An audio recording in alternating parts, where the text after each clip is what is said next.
Hello everyone! Hello, and welcome to the Gamescom opening night live watch-along stream. Wait,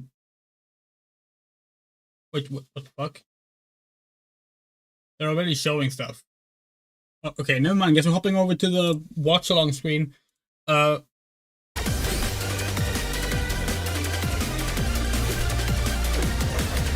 It's just like this when they have a starting hour and then they show stuff before it anyway. Okay, so Pac-Man's gonna be in Sonic Racing Cross Worlds. That already leaked, but it's fine. But yeah, okay.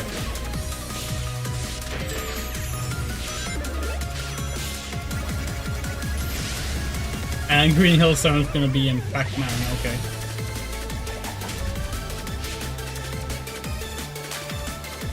You know how we feel about collaboration shit, so...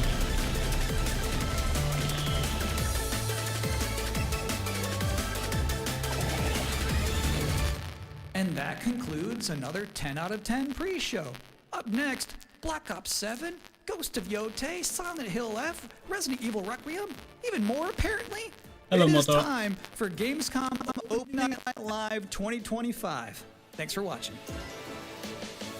Okay. Yeah, really not a fan of them putting reveals in a pre-show. Like, come on. Please welcome your host, the creator of the Game Awards, Jeff Keighley. It's him. It's the Jeff. Jeff Keighley with the J and 2 E's apparently. We don't really have a bingo board today.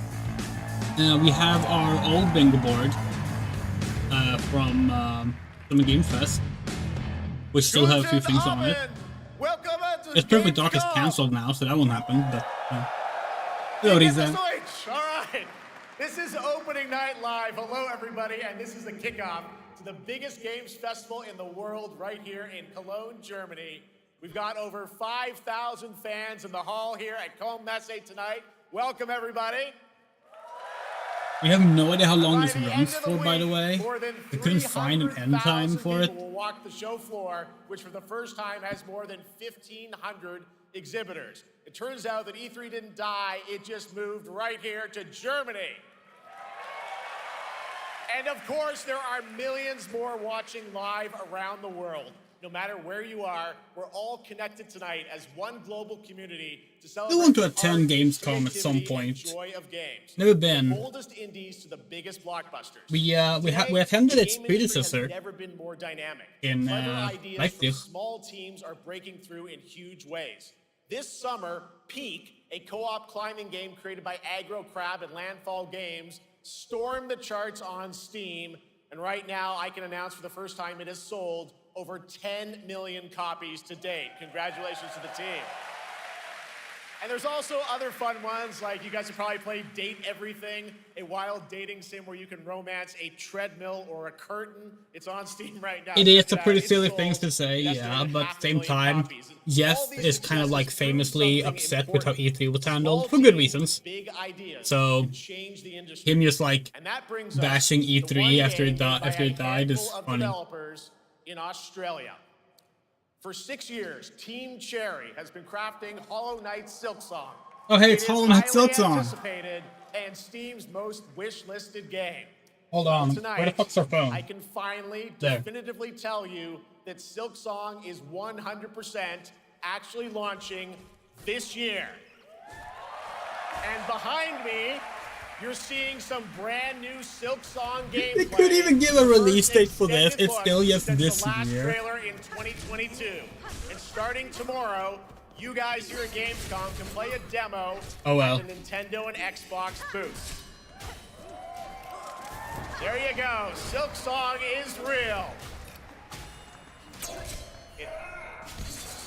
Well, considering how on Thursday, Team Cherry is going to be sharing some news as part of a YouTube premiere on their channel. Okay. So make sure to check that that's out. probably gonna have the release date Tonight, then. we'll give you a first look at this holiday's biggest games, like Call of Duty Black Ops 7 and Ghost of Yotei, plus major news on Prime Video's Fallout Season 2 arriving in December. And later, we'll have a special performance of the music of Claire Obscure Expedition 33, one of this year's most celebrated games developed right here in Europe. Plus, yeah, right here in Europe. This Requiem from small place called Europe. and the world premiere of the opening cinematic from World of Warcraft Midnight from Blizzard. Now, as always, The fuck is ONL World of is Warcraft also Midnight? about surprises, and we do have multiple brand new AAA game announcements and reveals over the next 2 hours, so stick around right until the end. this is our biggest opening night live we've ever done, so let's not waste another second. It all begins with this. What? No, see, what's World of Warcraft Midnight? Isn't like the war within the new expansion? It brings me such satisfaction to see you here. A witness to my work. You will know fear. Okay. Rookie. They want you afraid. Fear makes you easier to Wait, control. it seems like in Black Ops. It's time to wake Maybe not. No, it is. Yeah. Your streets shall once again run red with your blood. Raul Menendez ignited global unrest and an unprecedented Oh no. Menendez is a terrorist. We're bringing peace Scary, and security to the world. scary ethnic people. Let me go. Stop looking backwards, David. Midnight is the new expansion? What? Wait, A lot of people counting on What? them, friends. didn't they announce a trilogy of expansions like 2 years ago? It was gonna be the next 3 expansions?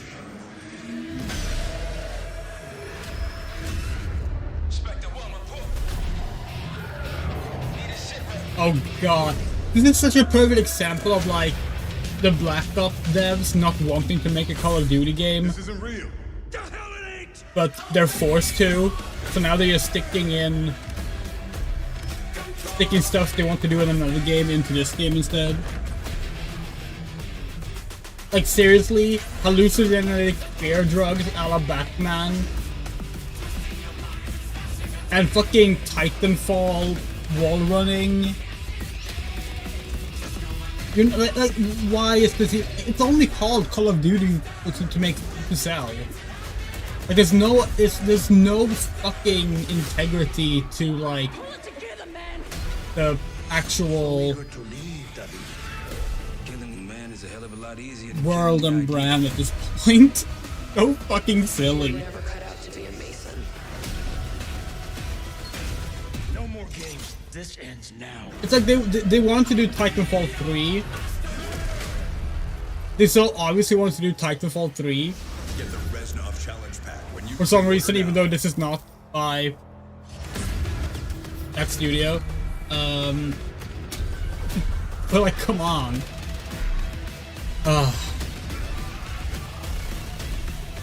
What the fuck? Okay. How about that? Zombies, of course, Dead Ops Arcade as well, and it looks like we also have an official date. Call of Duty Black Ops 7 releases on November 14th. And to tell us more, please Why? welcome Miles Leslie from Treyarch and Natalie Pohorsky from Raven to Opening Night Live. God, we're so sad. Like, Raven is such a good studio. So is Treyarch, honestly. Both really good studios. All they get to do now is Call of Duty. Raven made some of the best shooters ever made. Hello, guys. Congratulations on the reveal. Welcome, Miles and Natalie to Opening Night Live. Thanks for having us. We're very excited to finally talk about this game. And this year, Let's it's get into 15 years All right, since well, the last that trailer was non-Call of Duty obviously title. Intense. Black Ops is back. Twisted world of Black Ops as always, and it looks like you're definitely pushing the envelope again. Absolutely, Jeff. It's been a long road, and we're thrilled to finally be sharing what we've been building. Black Ops 7's got a bold vision of the future. We're diving into 2035, and it's a future that feels real, just out of reach, but it's twisted in only the ways Black Ops could. And, you know, you come to expect what you got. It's so funny saying that when it was the most generic, like, Nothing is what it seems. stuffing non-COD things 2035 into setting. So COD the they question is, could. We're wondering, how does Menendez, how does this all fit into the Black Ops timeline? Yeah, so we're pulling threads from Black Ops 2 and Black Ops 6, but don't worry, don't get it twisted. This is a beast of its own, Black Ops 7. We're stepping into a world spiraling from the return of Raul Menendez and the consequences of the past. All right, well, I'm curious who the protagonist is, so you can tell us who's stepping into the light in this game. Yeah, David Mason returns, but he is not the same. He's carrying deep scars. Some you can see, some you can't. And he's got a new team with him, and every mission, every move is a test. Now, And what we're makes the story also- stand apart? Yeah. We're also introducing the Guild. Yes. Important to mention, a global tech force that claims to be humanity's last line of defense against this mysterious threat. And their CEO, Emma Kagan, is a visionary leader with a clear mission, but how she chooses to confront this crisis is often at odds with David and his team. So it's not a battle of good versus evil, it's a clash of philosophies. What kind of future are we building, and who gets to decide? All right, so some deep thoughts there. So yeah, tell us Sure, about how does the we're story stand sure apart? Call of Duty is gonna have It's the characters. very, So the very, story very is deep about philosophical identity, discussions that don't frame memory, one as good and one as consequence. evil. And we've crafted this cast like pieces of a puzzle. So each one has a reason to be there, and each one brings something unique to the table. And we've also got our central city of Avalon. We're sure the which game is more than series just a backdrop. funded by the fucking It's a US living, military breathing space is gonna that evolves allow with that. the player. And it's also where our story roots take hold. All right, well, one thing we want to talk about is gameplay, and I understand you're doing a co-op campaign for this one? That's right. From the start, That's we fun. wanted to make a bold change with the campaign. Black We're Ops being 7 very is cynical like right now, but solo it's or mainly up to 'cause we're 4 tired of, players. like, It's a shared experience, and every the video mission game industry. is handcrafted for Like, variety, tone, pacing, gameplay. we liked Call of Duty location. back in the day. We We're liked gonna be playing these running on the campaigns. rooftops of Japan, They tend to be good exploring the games. This is probably gonna be a very good Mediterranean game, but coast, like, diving deep into the human psyche. All of it has been crafted to really add clues. it's just so lacking to in the identity story at this and offer point. their own gameplay focus. Wow. Like, so this is the wild story, actual, co-op like, campaign, slot. you are You know, definitely people pushing call, like, boundaries. all these, like, Yes, we are. social Black Ops experiment 7 games is all about slop. innovation across the But, like, entire game, and not just in gameplay, but in how no, we it's tell AAA gaming stories, that's how we become, like, connect this players, just slop and how we of build worlds. And yes. this is just the beginning. There's more to regurgitation come at Call of Duty and Next, including multiplayer erosion and zombies. of But for now, artistic we hope integrity. you guys are excited to step into something new It's sad. and experience something truly unforgettable. Amazing. All right, Call of Duty Black Ops 7, thanks so much, guys. And now, here's a behind-the-scenes look from the rest of the Call of Duty development team. Thanks, guys. Black Ops 7 brings an all-new way to play the Call of Duty campaign. This time, you're not going in alone. You have the option this year to play solo or up to 4-player co-op start to finish. You can bring your friends, you can make some new ones, and there's a whole bunch of adventure even after the story. For solo players, we really make sure that they can engage in the campaign the way they want to and feel like they're truly playing a Black Ops story. What's going to be fun is having each player in your squad. Like the last Black Ops game we played was Black Ops 2, and we really liked it. Off Like, we really did like We've this game. crafted this as an But inherently social mode that features the amazing linear Call of Duty missions that our community loves. yeah, Mission we just variety can't. is at the core of the Black Ops 7 campaign. The pacing shifts between high-intensity combat, stealth-driven objectives, and deeply psychological sequences that challenge your perception of reality. Avalon serves It's so as the narrative funny anchor to have them be like, throughout, oh, these but are the deeply campaign stretches far psychological beyond its experiences, and borders, it both all geographically just looks and ripped out of fucking thematically. Batman Arkham Asylum. It's dynamic and full of opportunities to explore, experiment, Or and Far Cry 3 experience for the that story matter. in new ways. And in the culmination of the co-op campaign, we're unleashing something bold, the end game. It's a proving ground to put everything you've mastered throughout the campaign to the test. The end game is a brand new PvE social experience where you and your squad will need to survive overwhelming odds, adapt under pressure, and break the rules of what you thought a campaign could be. Each run is a new step in your power journey as you wield personalized abilities and face unexpected challenges. And here, all of Avalon opens up. It gives us a lot of freedom to have some fun with the gameplay mechanics, player movement. Players really can turn the map into their playground. This That is your sounds chance to cool, explore the honestly. world beyond the mission. But yeah. That's just a quick look at what's to come with the campaign. Every mode of this game is built with the intention to deliver the best possible experience to our players. So whether you're a Call of Holy Duty shit, veteran we're almost or 50 new minutes blood, in and it's still on the first game. there's something for you in Black Ops 7.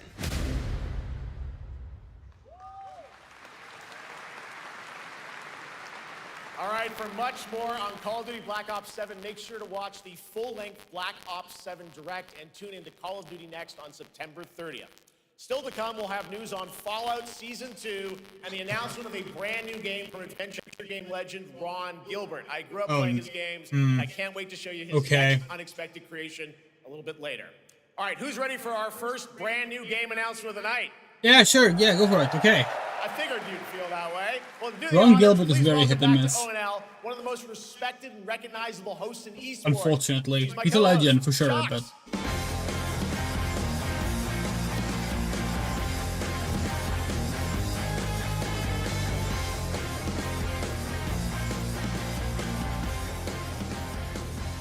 Hi everyone, thank you so much, Jeff. It is so great to be back here at Gamescom and ONL. I just had so much fun last year that I had to run it back. And let me just say, we have an unbelievable show for you tonight. And now without further ado, it's time for our first new game announcement at ONL. Please enjoy. Oh, they're not gonna call it world premiere anymore? Nice. Our gods Oh, this is so silly. have forsaken us. Okay. For fear of the coming darkness. Okay. Consumes all. All. But you, lamp bearer, something stirs. This looks very, Dark Souls. Ancient. Powerful. Hungry. So I ask you, will you harness this darkness within and deliver unto our so-called lords retribution? And now it doesn't look like Dark Souls anymore. Pretty cool design though.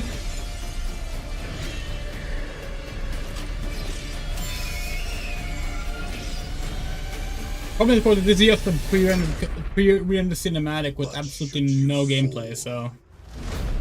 The world falls with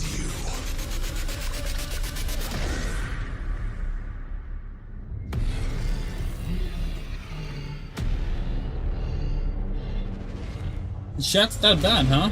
That's unfortunate. Two? Lords of the Fallen 2. What? You can't. Now. No, come on, you can't. We were thinking that might be it, but like. All right, Lords of the Fallen 2 is official, set 100 years after the last game as a fragile veil. Lords of the Fallen 2 was the name of the previous Lords of the Fallen game before they removed the 2. So now the third game is called Lords of the Fallen 2. Are they gonna remove the 2 again? Later this year. All right, now for something completely different. This next game won Game of the Year at the Game Awards and comes from one of the most celebrated studios on the planet. Next year, it's making the leap to become a major anime. And What? tonight, we're breaking the news with your exclusive first look. What? Is it an actual anime, or are we talking fucking...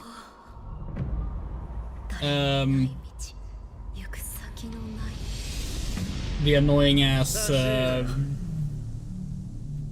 Castlevania DMC producer guy? Is this Sekiro? Not feeling the animation style, to be honest. I get what they're going for, but yeah, not really feeling it.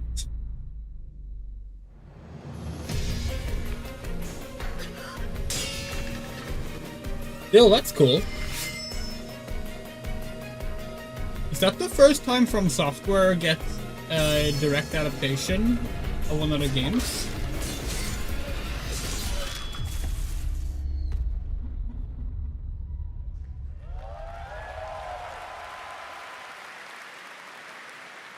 Looks awesome. All right, we're just getting started. Our next new game announcement stars a hero who needs no introduction, a true legend of justice and gadgets. Batman? Oh, yes. What? No, it's Lego.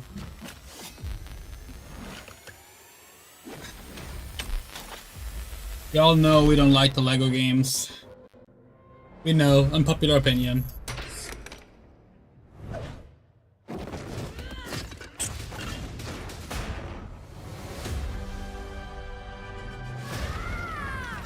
I need to become Wait. more than a man.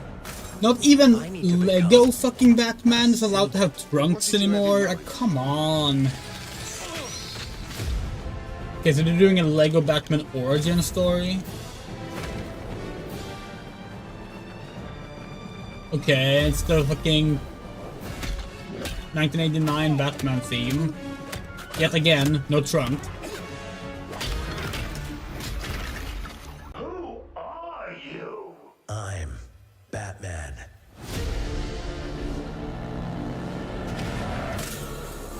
Why so serious? Wait, okay, so we're doing... You wanna get nuts? Let's get nuts. Are they actually adapting the, like, movies, maybe? Who's the man behind the mask? Like, even, like across the multiple continuities? Because that could actually be kind of fun if they're doing that.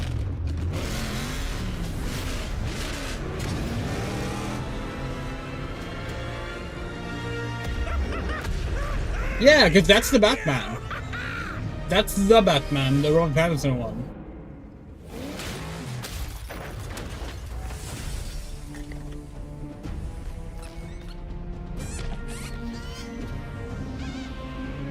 Interesting. Oh, that logo is...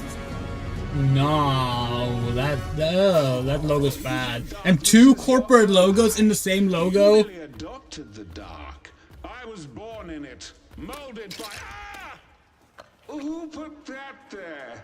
I could have really hurt... That would have been much funnier if it was a small piece. What the hell? Okay. Yeah, so they are adapting the movies. That is interesting, actually. Like, them doing, The Bat is back. Please welcome the head of LEGO Batman development team, Jonathan Smith.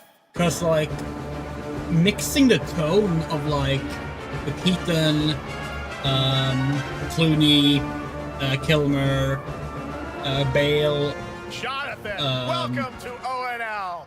All right, Affleck so after and, the huge success with LEGO Star Wars, you guys are Pattinson returning films could be to LEGO interesting. Batman?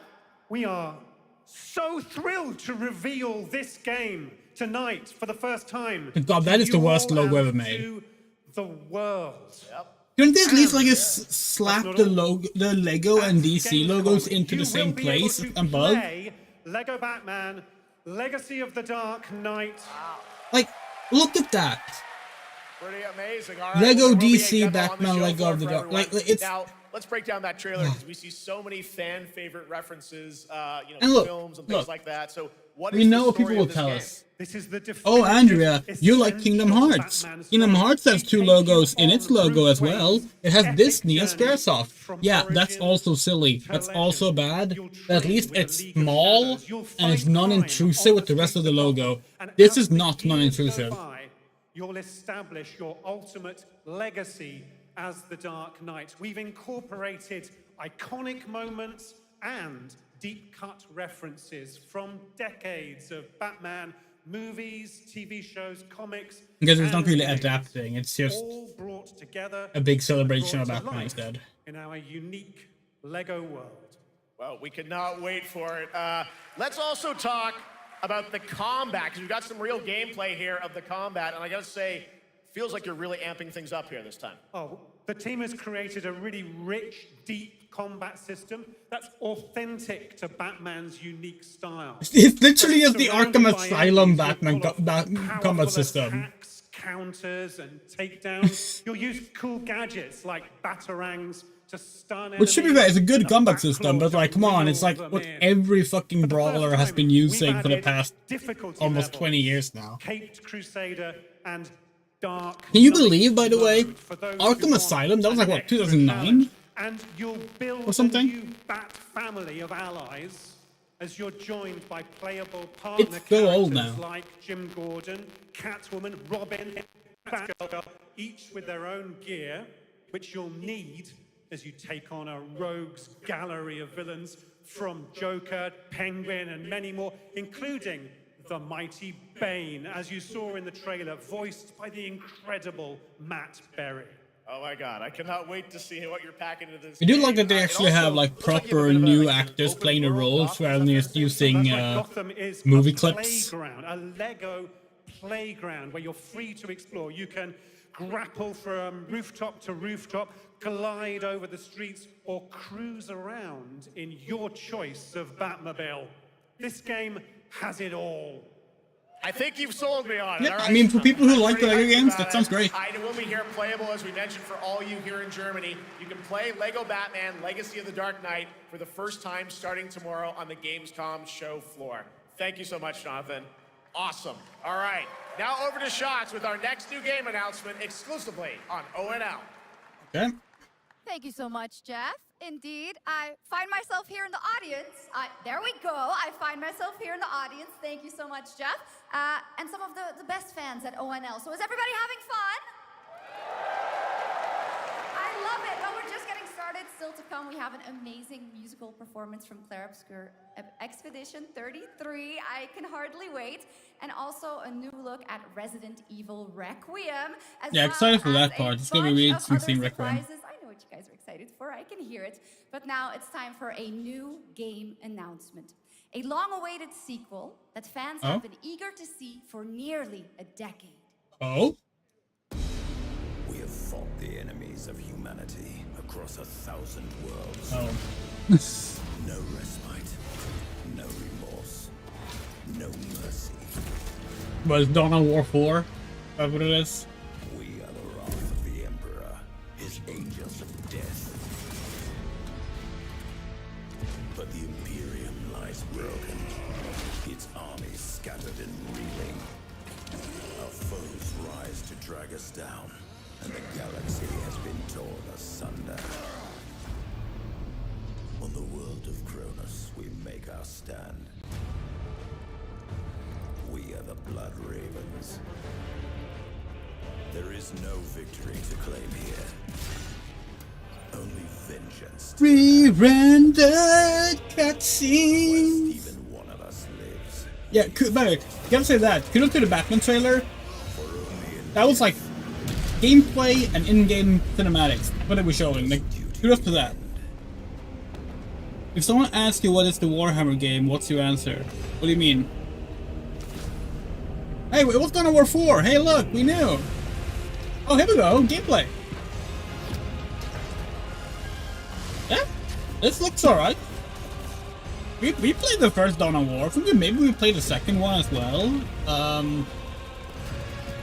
It's good. I don't think we'll play this, but like, that's cool.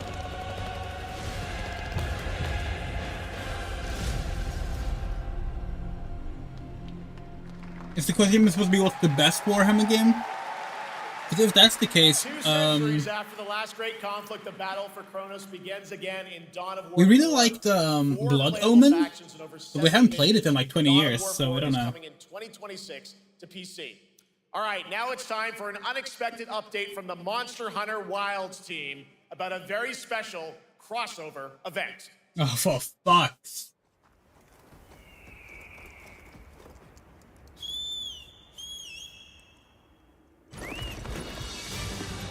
Yeah, I mean, this was the most obvious thing ever, right?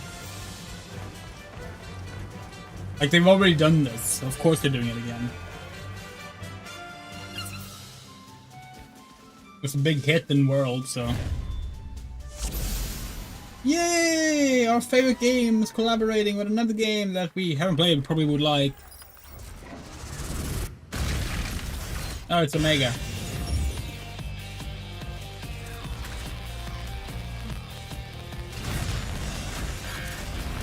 Okay, no, we like Blood Omen.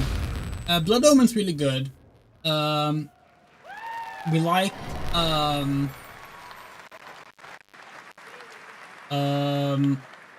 right, to tell Fire us more, Warrior? it's my great honor to welcome two very That's special another good guests one. together on stage. Ryozo-san from Capcom and Yoshi P from Square Enix. Oh, hey!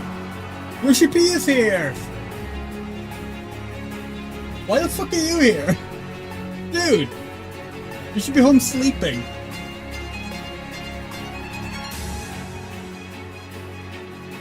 Wait, they're in Germany. Are they gonna announce FanFest? And Mana will translate for us. Well, guys, it's great to have you both together here at Gamescom. Ryozo-san, what can you tell us about this collaboration? Hey, thank you, Jay.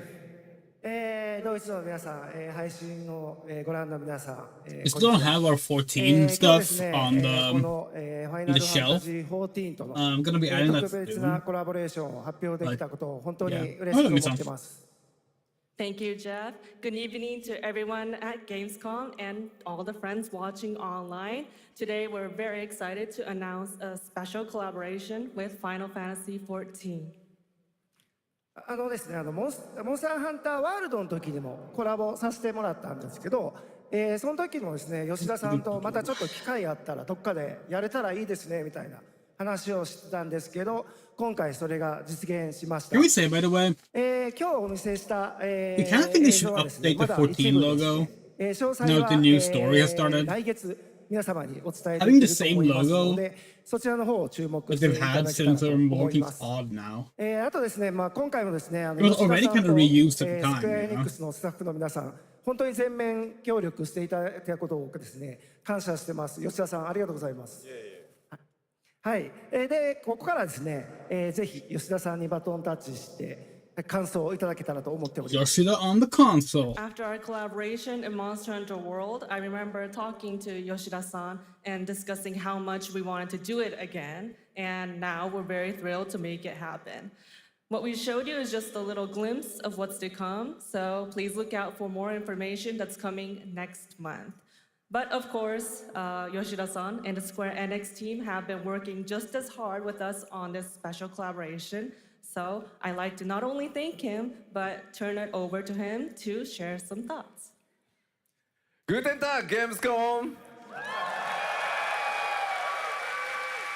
まずはこのような素敵な場所に招いていただいたジェフさん、それから我々にね、いつも本当にたくさんのインスピレーションをくれる良三さん、それからカプコンの開発チーム、そして何よりゲームファンの皆さん、本当にありがとうございます。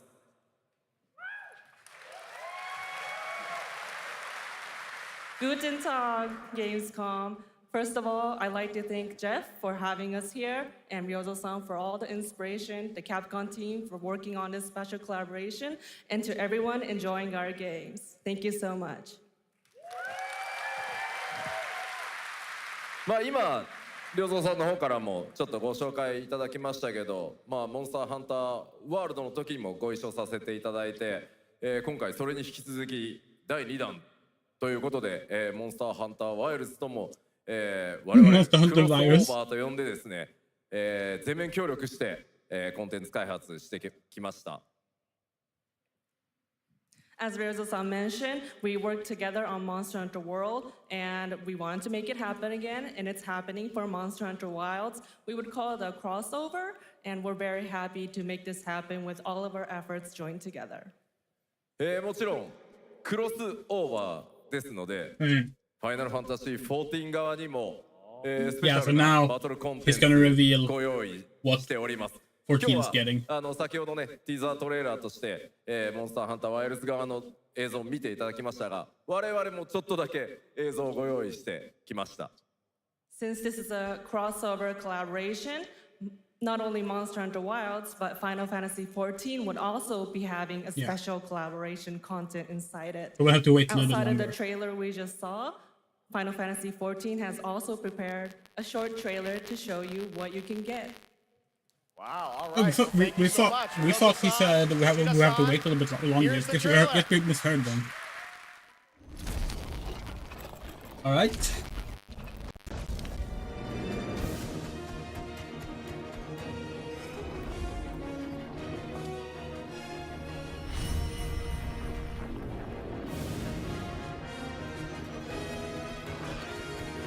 Guess we're getting mounts. That's nice.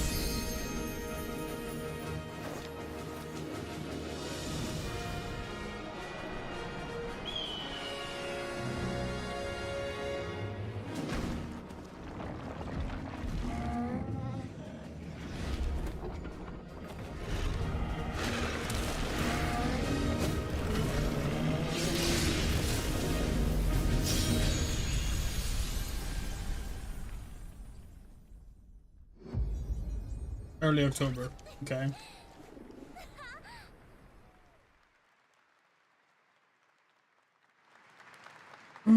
Yeah, for those who don't know, Rafalos was added back in 2018, you want to say? Something brought us back to this place. Hmm? Something that knows us. Resident Evil? Knows the rules. No. Control? But what if this wasn't the place, after all? Look around you. They can see you. Do you believe this is real? This isn't a game. It's a test. Okay. But do you ever ask yourself, what are we here It's gotta be Control 2, right?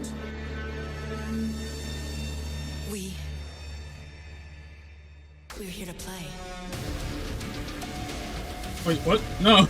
It's not even a fucking game!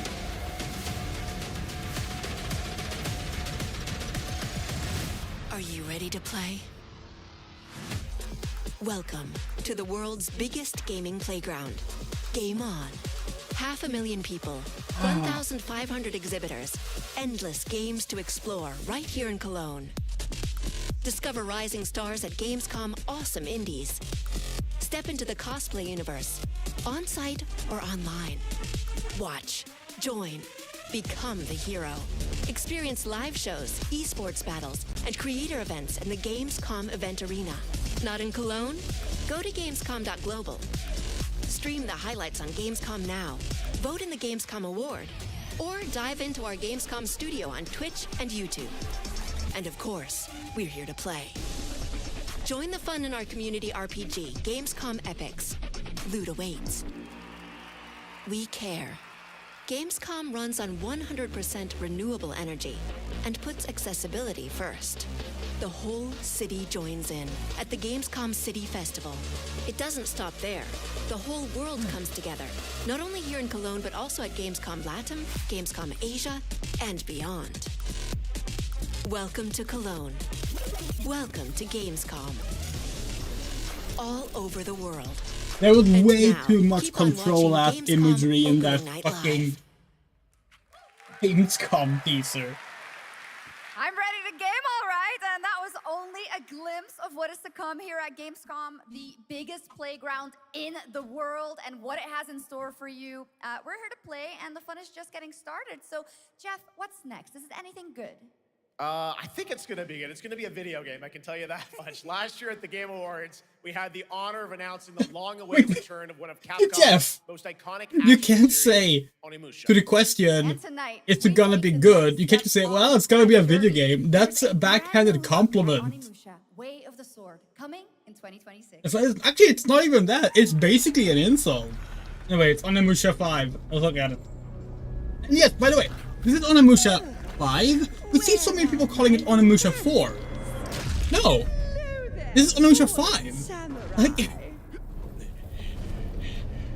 there are 4 main games already. Ulamu Ui, hello. Have you seen the Caballeros direct? Yes. Yes, we actually, our little sister streamed it. We were on her stream, watching it earlier today. It was really good.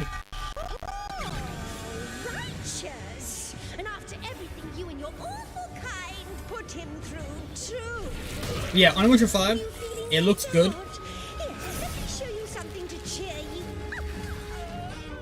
Would we have personally preferred if they went back and did like classic static camera angles?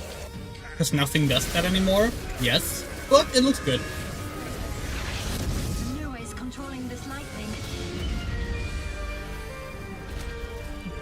Yeah, the Kirby Air Riders Direct. Maybe we can talk a bit more about that when it's just like a 4th game or something going on later. But yeah, no, it looks like a better version of the original game. Not sure it's gonna be like worth buying a Switch 2 over, because that console is way too expensive. But like, it looks really damn cool. City Trial looks like a lot of fun, and that's what we care about. Yeah, it looks neat. It seems like a free-to-play game. Automated industry complex will be the link, connecting and uniting every fragment of this shattered world. This is the driving force that will keep us going. Over-designed anime girl. Yeah, this is gonna be a free-to-play gacha game. With advancements in technology. Yeah, 100%. If this is not a free-to-play gacha game, They don't simply talk about we will. dreams. We do what We don't even know. to make them a reality. All operators accounted for. The team is ready for the mission.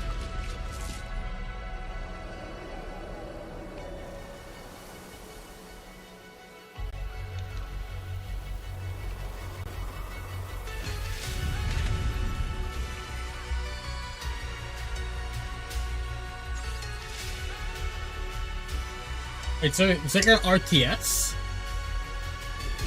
Okay, that's not what we expected.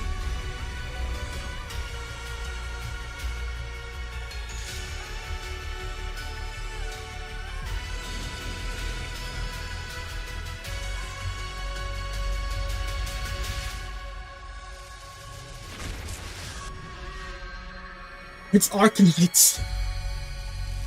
Okay, yeah. We were right. Paradox Interactive. They're finally gonna announce Svea Rike 4. Oh yeah, Kingdom of France. Okay, so no. Probably Europa Universalis. Oh? Beijing? No. Okay, it's not gonna be Europa Universalis then.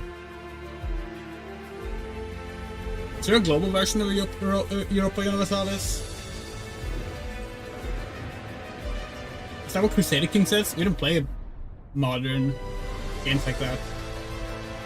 I mean, this looks more like that, but this looks a bit like a Settlers game. Maybe not.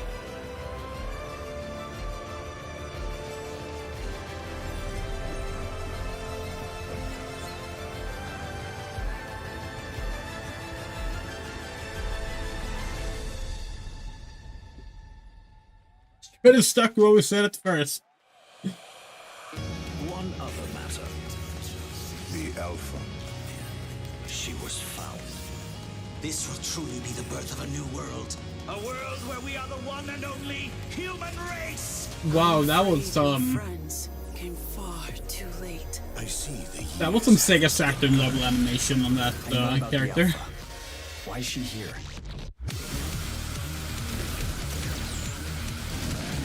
We haven't played Demon Ex Machina. We know people say it's really good. It looks, the graphics look migraine-inducing to us, which is the reason we haven't played it. Now it's your turn to suffer. Stay alert now. Hand over the Alpha and let us end this war. I also hate how low contrast it is. Like, get some fucking blacks in there. Like, oh, that sounded really, really bad. We meant like dark, lack of light imagery, black in that context.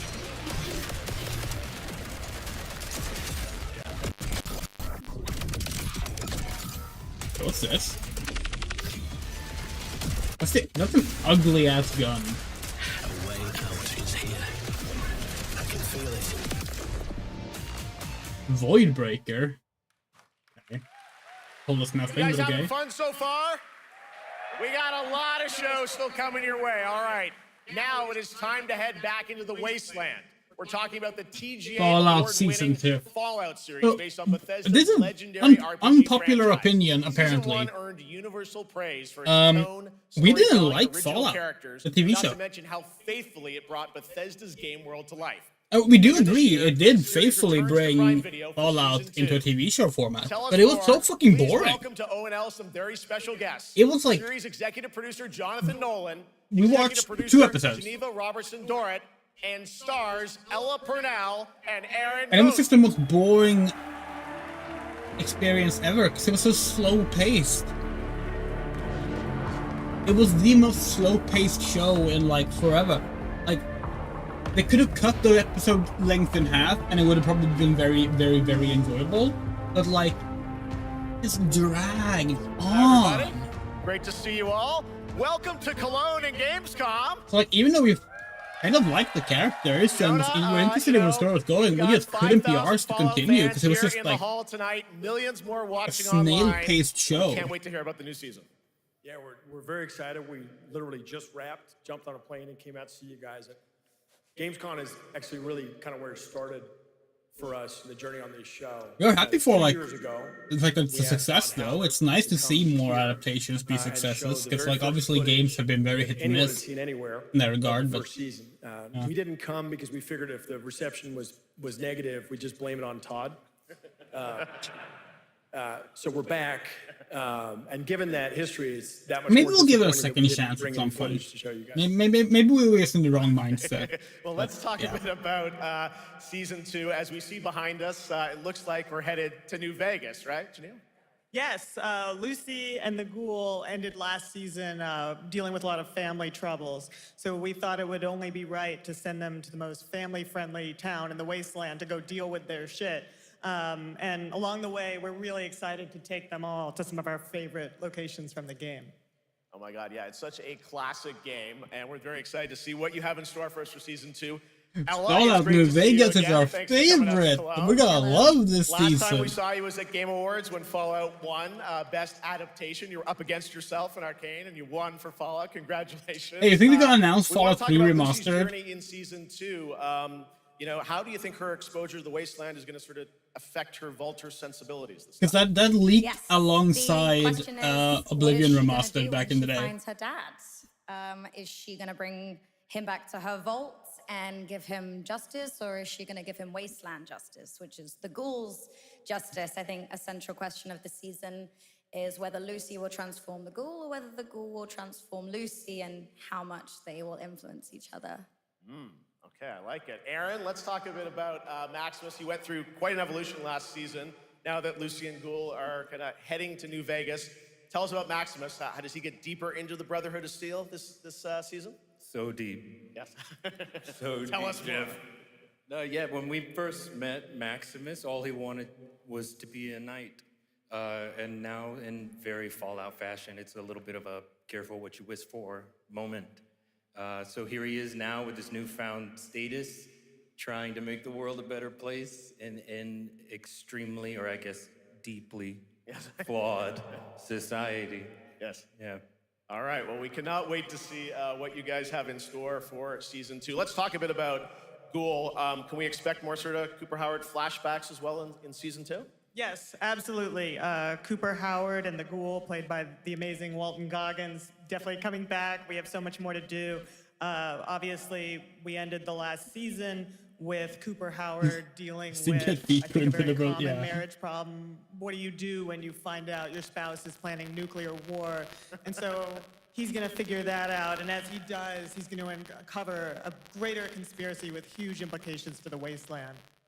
All right, well, we'll look forward to seeing how that unravels. Now, season 1, of course, was known for amazing original characters that you guys built in the Fallout world. We thought that was so cool. But now that you're diving a little more directly into New Vegas, I think the fans here want to know, are we going to see any more direct ties to the video game and characters, locations in this season?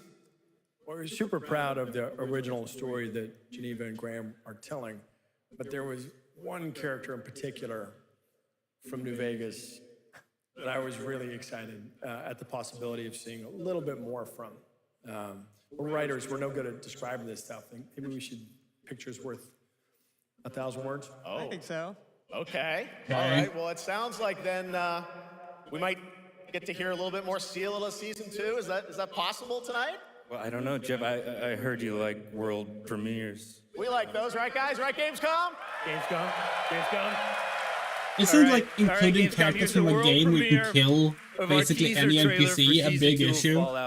Because this is set after New Fallout Vegas. Prime Video all over the world. Amazing. All right, let's check it out. Thanks so much, guys. Here we go. Yes, all characters can't actually be killed, though. I'm looking for someone.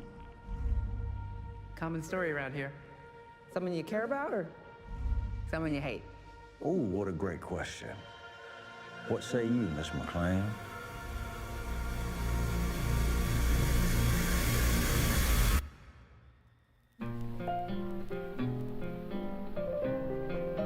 What is it the US Why rap? would my dad go to Or do they already have like the effects ready on like the ghoul and everything? You want to know why the world ended?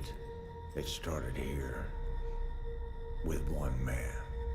It's all over, but the crowd. Oh, flashbacks. They're probably gonna see a character through flashbacks. That makes sense. Like yourself, I am the very best at what I do. And what I do is I know everything. I figured. I know there's a war coming. The bombs will only be the beginning. My concern is that you would do just about anything to save your family. I think you are actually quite a violent man. You just don't want to kill me yet. Isn't your dislike of New Vegas mainly founded in the game playing like shit? No. That would be very odd considering we like Fallout 3, which plays largely the same. Also, hi Marisa. Let's get lucky, shall we? Sorry that we missed you showing up. Our dislike of New Vegas comes from the setting. We don't like the setting. We don't like the characters. And we found that, like, the map itself was not fun to explore. I defer to you about what to do in this situation.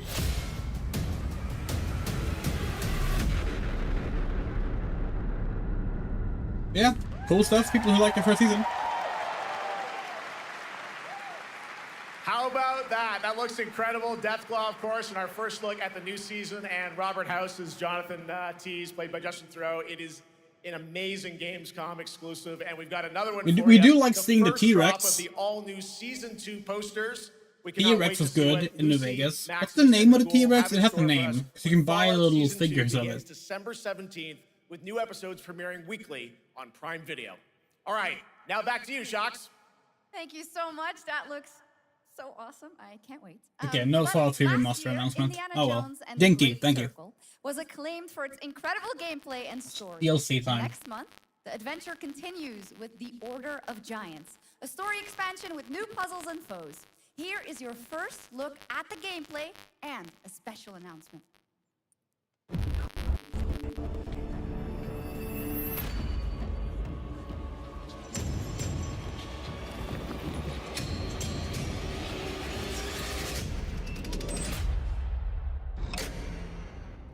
What do you know about the legend of the Nameless Crusader? Fierce warrior. Fought in the siege of Antioch, 1097 AD. Very tall, like a giant. Pope Paul IV had an item of this crusader in his possession, his helmet. Well, I'll tell you what. If I see the helmet, I'll leave it exactly as I found it. Sound good?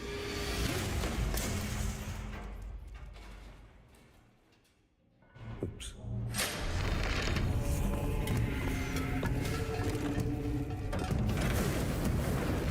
Giant guardians. Their roots go way, way back. Worshipped by the Mithras cult. I can't believe you dare to investigate this. Impressive for a snake.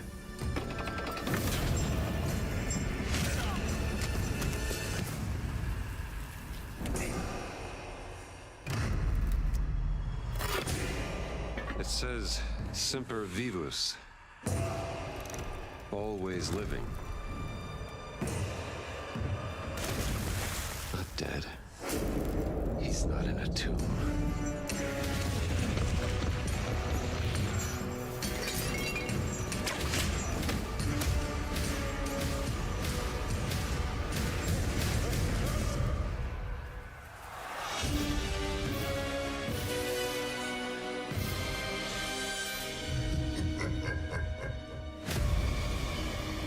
we say, by the way, we hate that they do this with the logo. Like, it should just be Indiana Jones and the Order of Giant, right? But because they have like, they need to have like the brand accurate labeling, it's like the other story is just slapped onto it and a separate logo beneath it. Like, it's so ugly.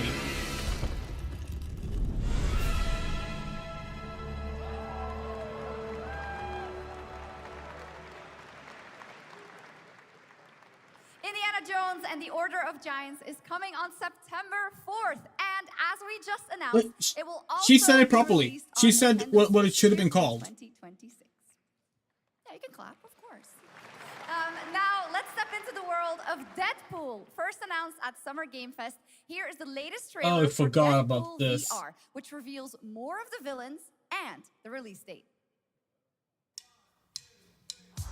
My massive, galaxy-spanning streaming network is expanding. Nice imagery. To score eyeballs, I need talent. Now that is efficient exposition. The biggest, baddest bastards recruited across time and space. They require persuasion. Look who it is. Spyro Gyro, a deluxe portal for 2, if you please. Adoring fans will be watching your every move. It just looks like worst Shadow Warrior. To the cheers of trillions. Minimum effort. I have little tolerance for low ratings. You know? Oh shit. OMG.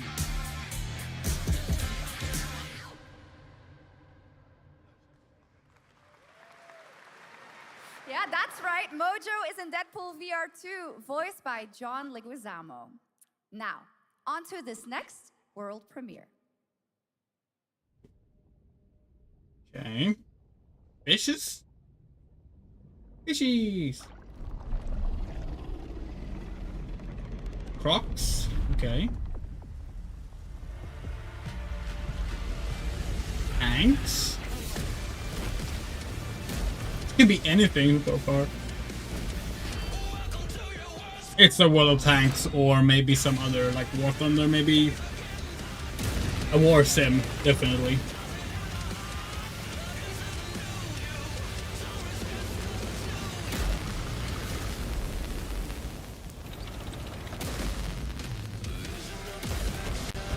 In before, it's a shocking revival of Panzer General.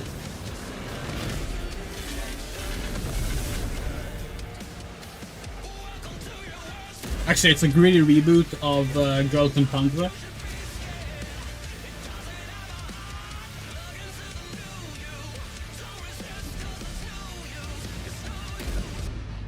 I actually used to play World of Tanks. Believe it or not, we actually really like tank warfare, like conceptually and like as a like in games and such. But well, you know how all free-to-play competitive games end up. It's just not playable.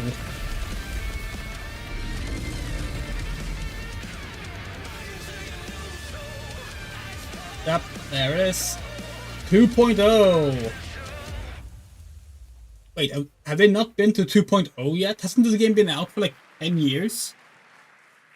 The World of Tanks Update 2.0 lands September 3rd. This is the So we have biggest to look this update up. in the Come game's on. history, featuring 16 World Tier 11 of tanks, Tanks and tons of launched new and upgraded features. 2010. Absolutely. 15 All right, years. next. Saber and Focus delivered Space Marine 2, Okay. one of the most fun action games of the generation. Well, next year they are set to do it again in John Carpenter's Toxic Commando. Oh. This FPS action game combines classic We were hoping we were gonna 80s show action horror Turok. over-the-top humor. Remember when Saber announced the Here is the Turok revival? world gameplay premiere of John Carpenter's Toxic Commando. Ugh. Okay.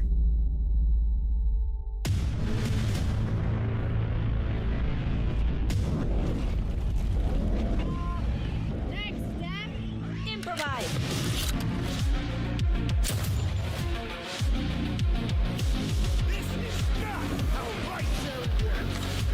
You see my new toy?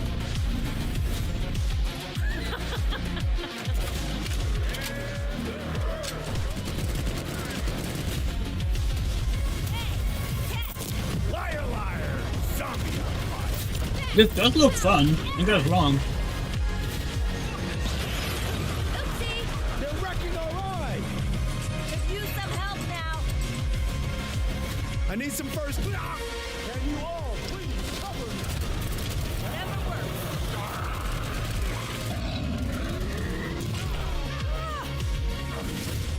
A bit generic, but it looks more fun than like Back 4 Blood. I like that it's 4 distinct characters.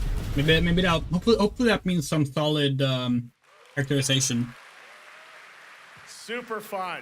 All right, our next reveal comes from a true legend of game design, Ron Gilbert, the mind behind Monkey Island, Maniac Mansion, and so many other classic games that defined the golden age of point-and-click adventure games in the 80s and 90s. I loved those games growing up. Well, now Ron is back with something completely new and completely unexpected. Okay. It's called Death by Scrolling, a roguelike, vertically scrolling RPG set in purgatory where you'll battle waves of enemies, hoard gold, and do everything you can to stay one step ahead of the Grim Reaper herself.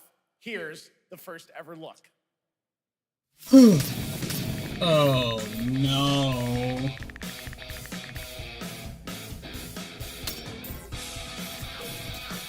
Oh no.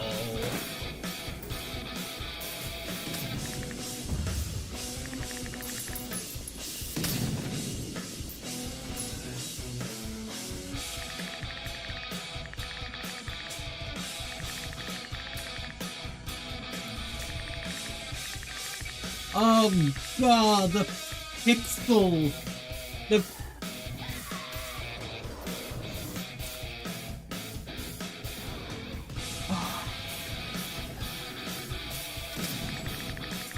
The Ron Gilbert invented King's Knight. The uneven pixel. Okay, it's better in game than it is in trailers, in the trailer text. But like, this looks so. Why? Let's be honest. Look, Ron Gilbert, a legend. What is his greatest strength as a game designer? He writes really funny It's very fun. I've script, actually been playing this game particularly with Pastor Lee, and dialogue. trust me, it is dangerously addictive. The screen, as you can see, never stops moving, so you're constantly on the move fighting to stay alive. A really fun game. Make sure to check it out. All right. Now What onto a studio was known that? for its unforgettable storytelling. Back in 2019, the groundbreaking RPG Disco Elysium took home 4 Game Awards. Since then, Zaum, the studio behind it, has been through a host of changes, but tonight, 6 years later, those who now make up the studio are ready to give the world the very first look at their next CRPG. It's a dive into the shadowy world of espionage, where the truth Wait. can be stranger than fiction, and every failure isn't the end, but the start of a new path. Is this the one that like all the actual people that made the game left, and this is the studio that is just made up of the ones that like screwed the other ones over? Or is this the studio made up of the people who got screwed over? Which one is it? Her name was Herschel. Dark gold hair, a well-worn life beneath. Hold on, we need to tweet something. A dandelion puff, waiting to be blown. She tried to look out for me. For us. None of it mattered in the end. Everything she touched rippled into failure. Studio, not the people. Okay, yeah, thought so. But was it the studio that screwed over the original people, or was it like a publisher or something?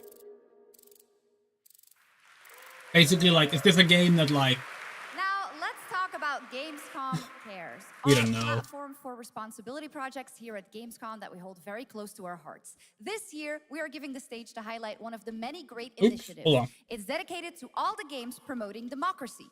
We invited a developer to learn more about it, and I'm here with Jörg Friedrich, CEO of Paint Bucket Games from Germany. Hello, tell us about the game you made, The Darkest Files.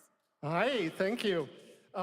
In The Darkest Files, we tell the true story of Fritz Bauer, who was persecuted by the Nazis and forced to flee Germany only to return after the war to fight them with the sharpest sword of democracy, the rule of law. It shows how quickly a constitutional state can become an unjust state and how this leads to darkness. But it also shows that we cannot simply stand by and watch. When this happens, we must take action. Indeed. That's there are correct. other examples like your game playable here at Gamescom, such as Glass House by Flat28 Collective from Italy, a story-rich CRPG set in a lockdown apartment block at the dawn of a world war. And Compensation Not Guaranteed by Team Project Lunch from Singapore, a document checker thriller about a post-colonial country from the perspective of a government official worker. So, Jur, can you tell us why these games are so important and so impactful? Well, games are more than entertainment. Like any great art form, they reflect our concerns, our fears, our hopes, and what preoccupies us. Democracy is under attack right now. Minority rights are being violated, and the world is becoming increasingly interconnected. So games are a powerful medium for addressing these issues, and they have the potential to inspire change. I am glad that not only are many people in the global games industry engaging in projects like this, but also more and more institutions like the European Commission or the United Nations. A very important message. Thank you so much, Jörg. Yeah, honestly, we're glad you got to talk about it on stage. I mean, it was very basic, but like, you know that there are people seething now because he dared to talk about politics in a game show. Gamescom cares. Now, we have much more Gamescom ONL to come next. It's a very special performance of the music of Clair Obscur Expedition 33 plus Resident Evil Requiem. God, Requiem is gonna be the last thing they show because they're just gonna keep teasing it throughout the entire thing, huh? They know people will leave afterwards. Ugh. More fucking...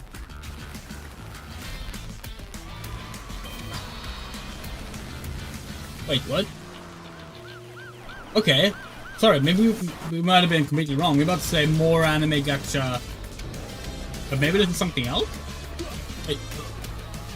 Is this multiple games? Wait.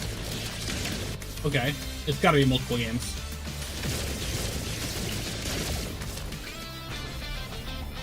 If you like maybe it's like a Hoyoverse thing, maybe. Who knows?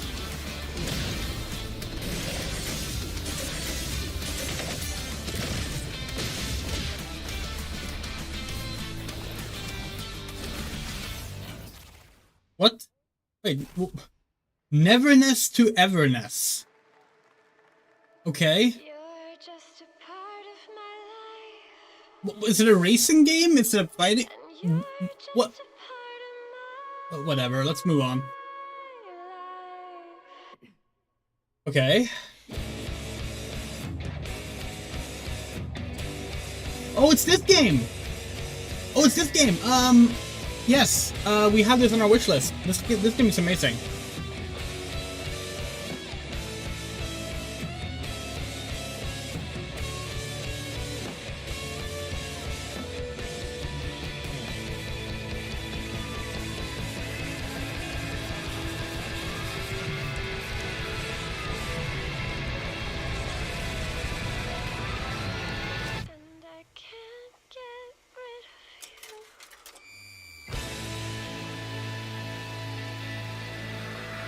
Nice. Yeah, no. Excited for that one. This game. You're right. Yep. Yep. We're terrible at names. But yeah, no, we have that game on our wish list. It looks really fucking good. It is fate that brought us together. Shisha. Such a pathetic place. Who is this guy? What does he want? Your ignorance is despicable. A power stirs deep beneath us.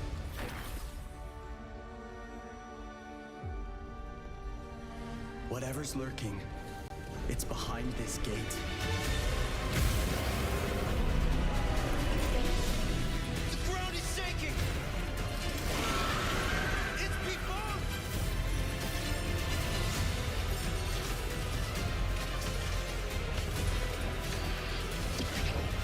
We have to take it down! How long have they been trapped in here? MMO? Like placeholder names in there below.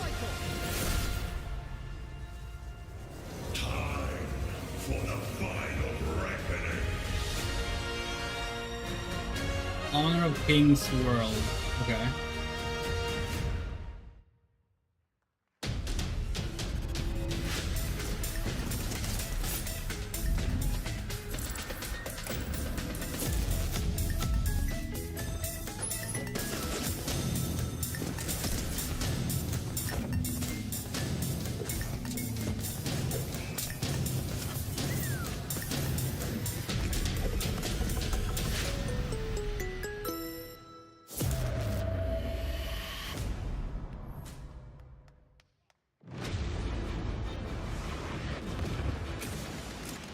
The Delta Force?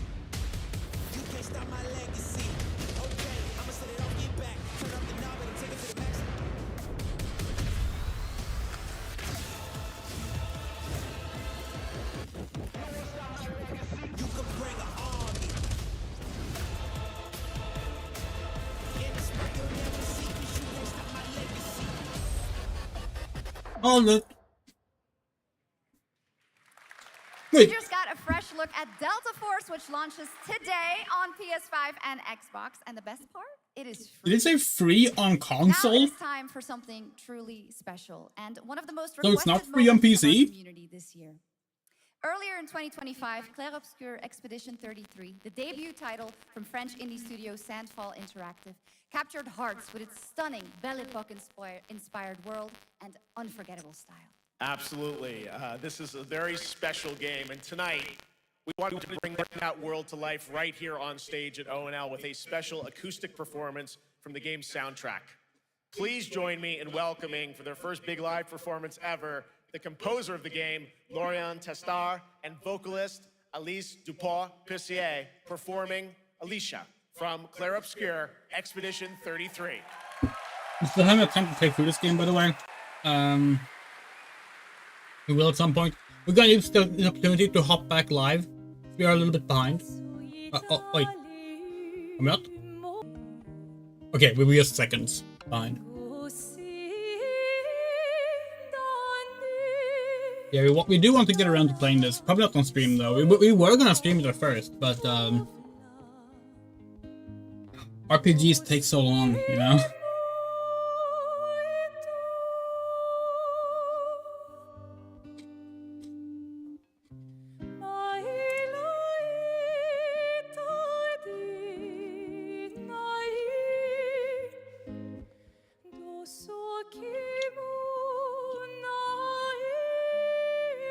Fucking what?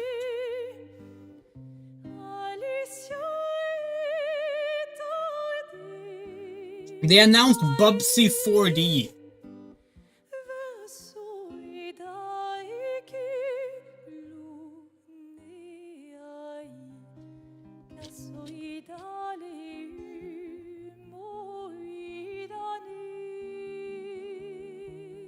Was that during the pre-show, maybe? It must have been. Alright, we'll watch that trailer later.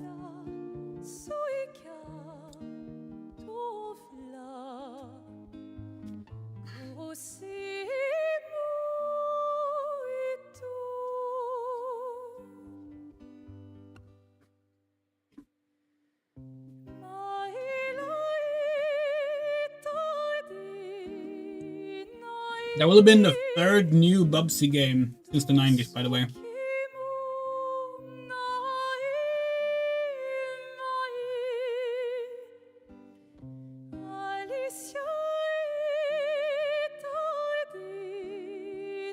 Naturally, the person who told us about this was Bonnie. She's a Bubsy fan.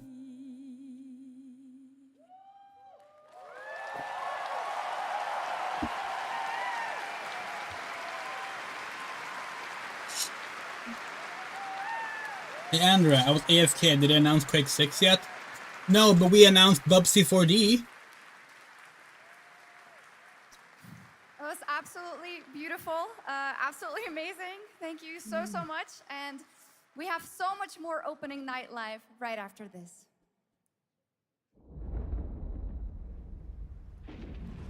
Since ancient times, the Hayabusa and Raven ninja clans have Oh hey, it's fought Ninja to Gaiden keep 4. peace, with the Hayabusa clan The in the spotlight. But your clan, 9th game Raven clan, in the official has always had Ninja a Gaiden secret motive. chronology. Thanks. Who you want? No, sorry, 10th. Hayabusa. Expect heavy resistance from the BDO. We're all counting on you, Yakumo.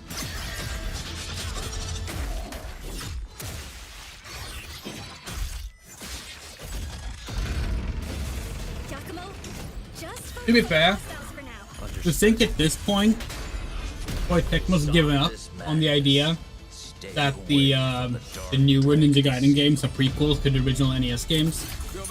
But that was the original intention. Which gives us Ninja Gaiden 1, 2, and 3, and then 1, 2, and 3 again, and then Dragon Sword, and then Yaiba, and then the 2D one that just released, and then this one. That's 10 games. And of course, there's also a bunch of spin-offs that are like, were never part of the main chronology, like the original arcade game, the Game Gear game, stuff like that.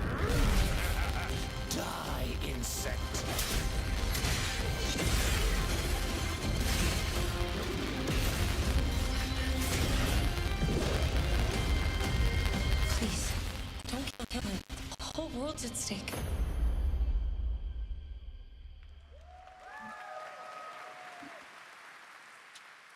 Well, we've seen so many great games so far, so make sure to spread some love to these amazing developers and teams behind them, and wishlist your next favorite game on Steam by checking out our Gamescom Steam event. And the best thing is you'll find even more games on this year's Gamescom show floors, from beloved Gamescom indies to Steam big event. blockbuster titles, by scanning Let's the have a look at QR that. code below. Now it's time for the world gameplay premiere of an MMO shooter set in a post-apocalyptic dystopian Seoul, South Korea. From NCSoft, this is Cinder City, blending narrative-driven shooter action with a vast, seamless open world. Freeze, ADF!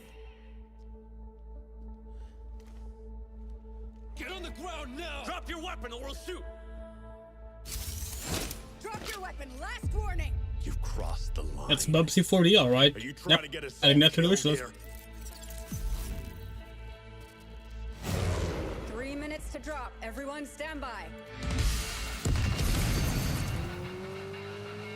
What's it, an open world online game?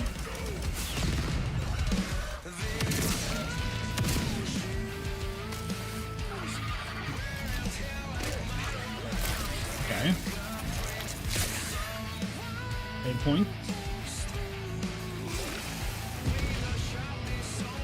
This sounds like a hardcore survival thingy. Okay.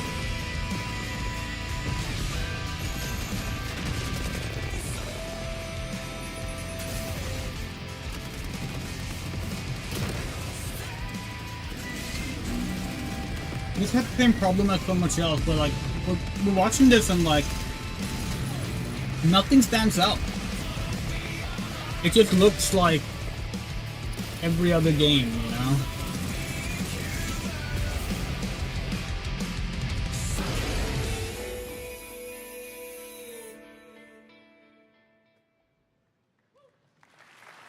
But that's not all. We've now got a second brand new game from NCSoft. Time Takers is a competitive team-based survival shooter where the ultimate prize isn't points, it's time itself. Here's your first ever look at the gameplay. I floated in an ale-induced stupor. We realize like the more games that come out, the harder it is to stand out. But like we also feel like a lot of games just don't even try anymore. Until one day when I was stabbed. I thought I died.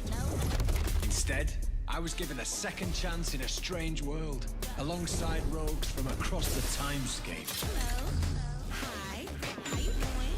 I'm fine. I'm a boss. Get it right. If you don't think, And we were promised to fix our past. I guess that's what we're here to do. We're so sorry. The first thing we can think of seeing this is Concord.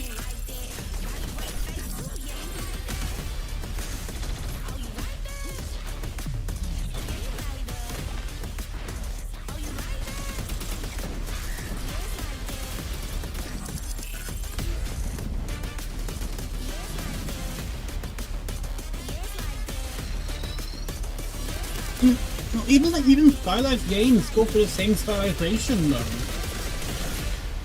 Pixel art games go for the same style. Pixel art, cel shaded game go for the same like animation style and like general art direction.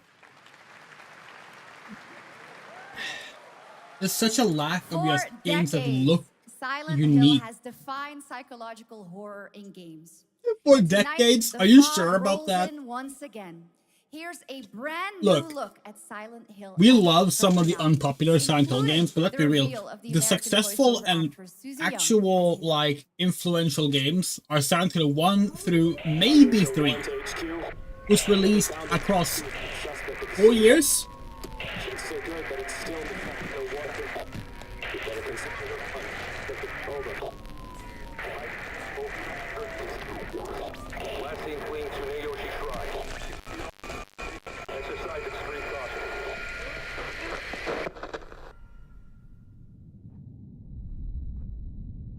You saved my life. We are excited for this game. To my soul. It's just a shame that it's like fucking $89 or 89 euros or whatever. I shall save your souls If modern games suck. by claiming the life of your old self. What is that? What is this place?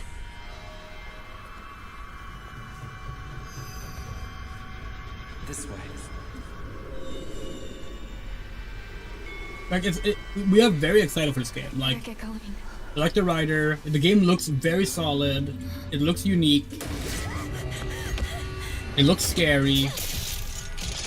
We think we're gonna love this game, but like, if we can't get it for cheaper, we probably won't get it.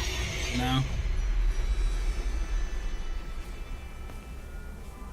A good day is always an extraordinary day. An extraordinary day is an always good day. With that in mind, today's a bit too extraordinary. So this is where you are. I wondered where you had gone. You need to start getting ready. It's time to say your goodbyes. We hope the game has You're going to kill them Japanese audio though, with your because own this feels like a game we want to play with Japanese audio. What's going on? No, it's got my home too. The halls, the doors, everything's changed.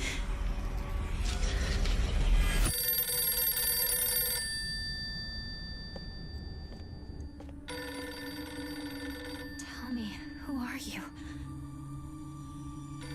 Please. Just die.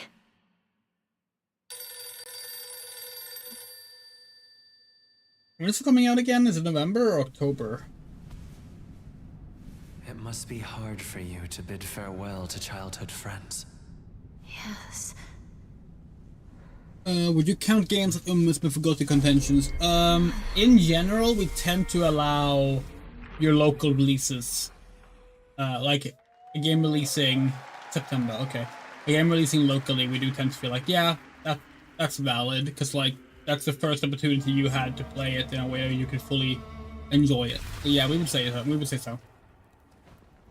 It's not our game of the year though, because it's I think it's the third on our list right now, actually. What's this? Is this Dante's Inferno 2?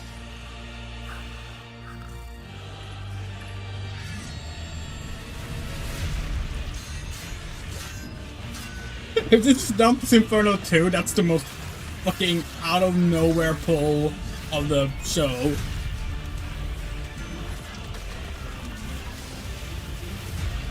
But there's no bone size, so it probably isn't, but we just saw the Dante quote.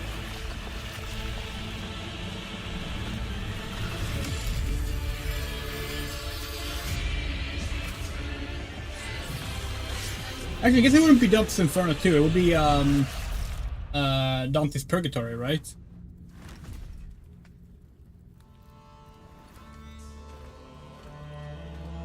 Jajama Games. Okay. Not heard of them before. What is this? Looks interesting. The Divine... Fucking yes, Dante's Inferno! It's just... They're rebooting Dante's Inferno!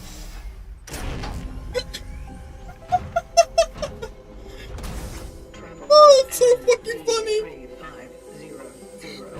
Two different studios decided we need to do a character action game adaptation of the Divine Comedy. That's fucking hilarious. Number 2nd spot right now is Oblivion Remastered. The Game Awards for their Silent Hill 2 remake comes a bold new vision of survival horror. In this world, the dead don't stay dead. When they find each other, they merge into something far more terrifying. Launching September 5th, here's your brand new look at Chronos, the New Dawn.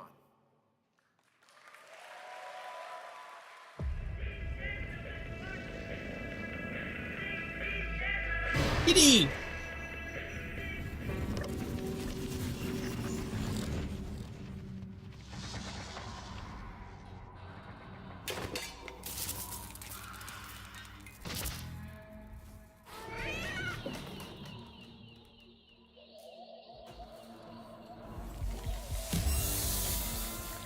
Hold on, we're gonna check that we actually didn't lie about Santa last. Okay, sorry.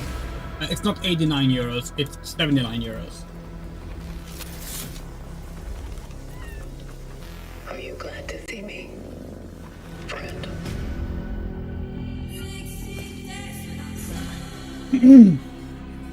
We have our feelings about Bloober Team.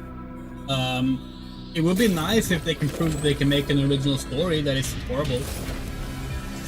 So, you know. We have no interest in the game yet, but... oh, that's very Resident Evil 5.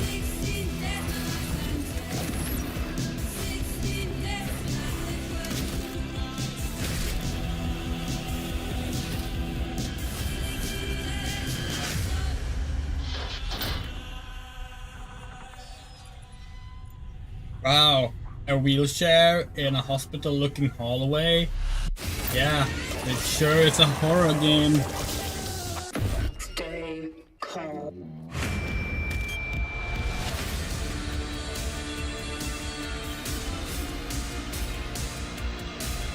Wheelchair in a hallway is one of those horror tropes that need to go away, because every time we see it, we just like...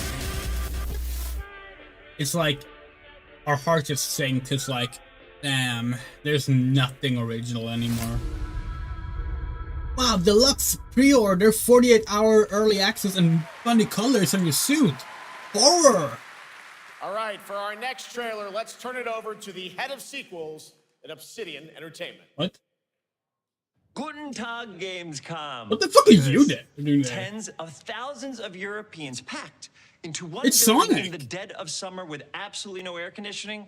This is the type of dystopia we here at Obsidian Entertainment absolutely respect. What is this?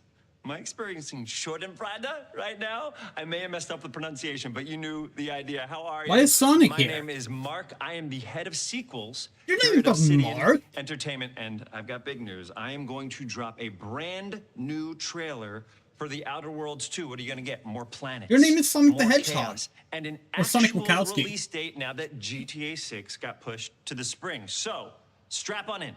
Stock up on some gummy bears. Stock up on your favorite Yeah, pretzels. that's Get Ben ready. Here Schwartz. He comes plays Sonic the in the Outer movies. Worlds 2 trailer. Roll it, Jeff. Cool It's guy, gotta be actually. Jeff that's rolling it, Really right? like him. And now, a trailer for the part of the game you'll remember more than the ending. The Companions. Oh, okay. Let's skip the diplomacy. Chemically enhancing your statistically unsafe lifestyle. This might sting. Ooh. Ooh.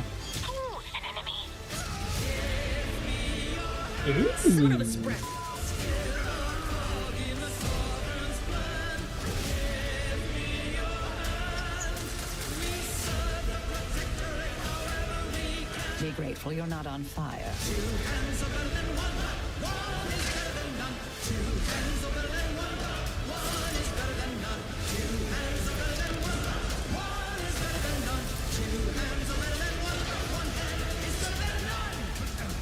I haven't played the first game. You can't sleep with them. You can't sleep with them? Then what's the point?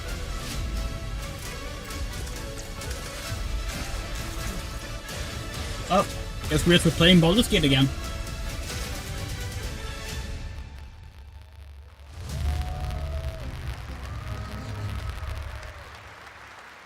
Lots more to come here at ONL, but now He's also at Turtles? Wait, which Turtles does Spanish Schwartz play? And in which version of Turtles? which is coming tomorrow.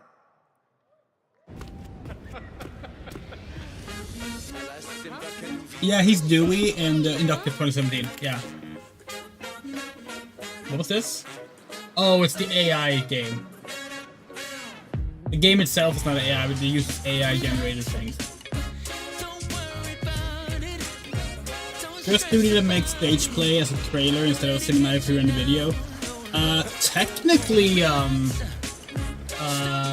Konami did that with their Glee game 1 year, E3, and also they did it with some other thing as well, some shooter. And Ubisoft have done it with Just Dance if you want. He's the blue turtle, Leonardo. But in which version of Turtles? Is it the latest one then? Because we haven't really seen Turtles since a long time ago. Where calamity began, this trial shall end. Awakeners, prepare for the final confrontation.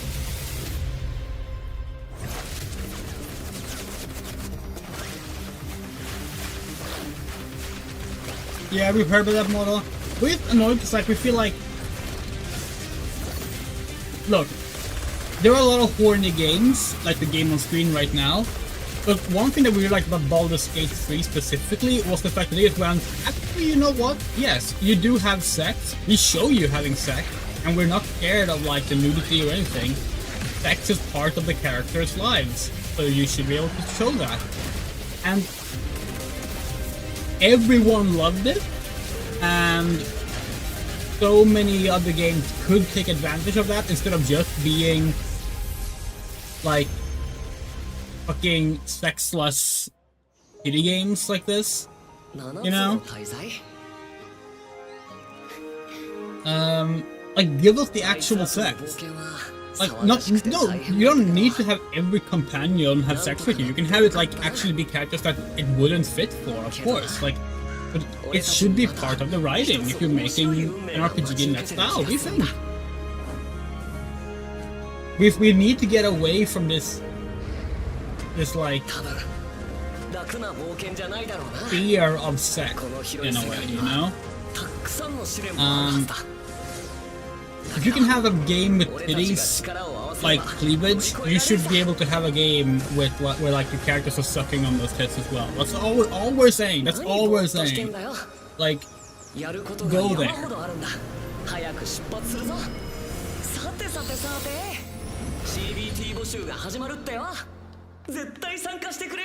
Anyway, boob first-person shooter. Trespasser did it first.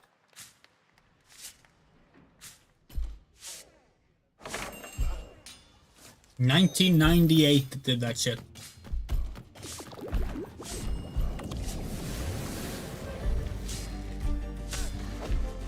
Oh, Trespasser. That's one of those games we would love to make a spiritual successor to.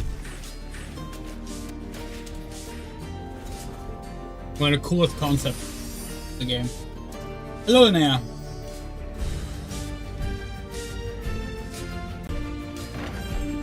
But yeah, more sex in games and not just horny, sexless games.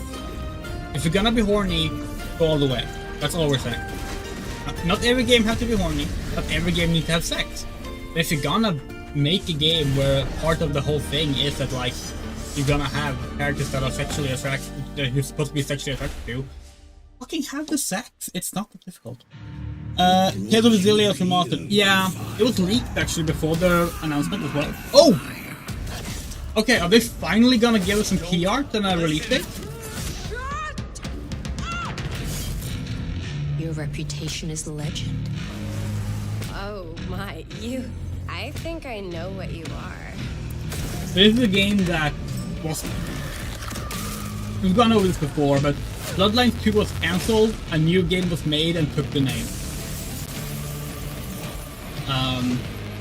Which is gonna hurt the game in the end, because this game is not what Bloodlines 2 fans wanted it to be, you know? It's probably gonna be a good game, but... yeah.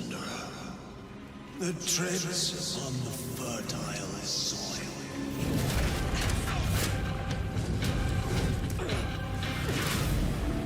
Oh hey, we have key art! Finally! October 21st, okay. We hope the game is good. We really hope the game is good, but yeah. But yeah, Tales of Xillia 2. Tales of Xillia. For Vampire Bloodlines 2. We have a copy here, signed by Baba Hideo. Since we're here in Germany, it is only fitting to spotlight a homegrown success story. The deep survival crafting of Enshrouded from Not a fan of this game, Tales of Xillia. Still in early access, Enshrouded has already let friends adventure. But yeah, the remaster was announced. In endless ways. But tonight, the world is about to change forever. A new force is coming, one that will redefine how you it's not just pre-order codes, Moto. They also literally like edition, and you're hearing about it you could first, pre-order right collector's here at editions with Opening Night Live. statues. And then they cancelled it. I dreamt of And made a different game. Before and all the pre-orders are now getting that game, which is a different game from what they for bought. survival. I dreamt of a shimmering home. Like, don't get us wrong, we don't envy the situation the devs are in, where like a different game's expectations is pushed upon them for no real good reason. But like, the publisher deciding to keep the name for a different game, so they could keep the pre-orders and such, is just gross. It's like, even if the game is like a 10 out of 10 amazing game, the people who wanted a different game are just gonna be like, this is not the game I wanted. If they just called it anything else, it wouldn't have been a problem.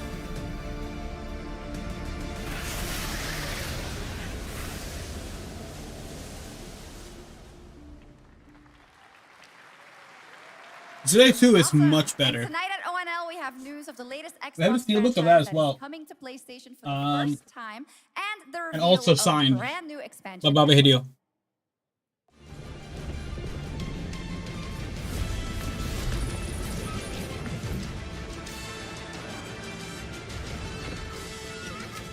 So what's this? Oh, Age of Empires 4! Age of Empires 4 is great, by the way. If you like Age of Empires, it's like legitimately as good as Age of Empires 2. The only thing better about Age of Empires 2 is that it has more expansions, so it has more content as a result. But Age of Empires 4 is like... It's Age of Empires 2 made even better. Like, it's so good.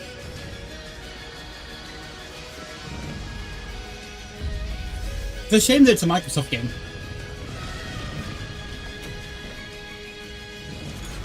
We are still holding to the Microsoft boycott.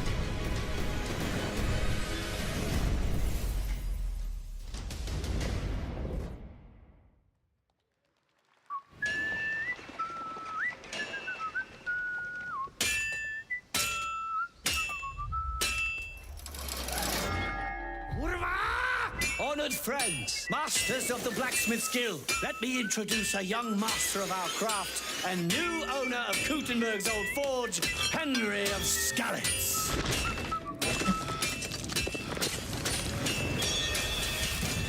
Ready? We can begin. Oh. Have fun. First look at Legacy of the Forge, the second story expansion for Kingdom Come Deliverance 2. You'll put your blacksmithing skills to the test to acquire and repair a legendary burnt-down forge with brand new design features. All right. Do we have any Cult of the Lamb fans in here? All right. It's time for some big news for the darkly comedic action adventure management hybrid game. Here's the announcement of a major expansion to the game coming soon.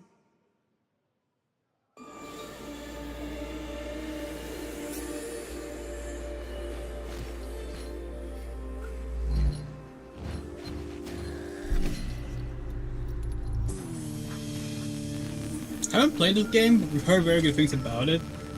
Still burnt out on games. Mood, honestly, we agree. Oh yeah.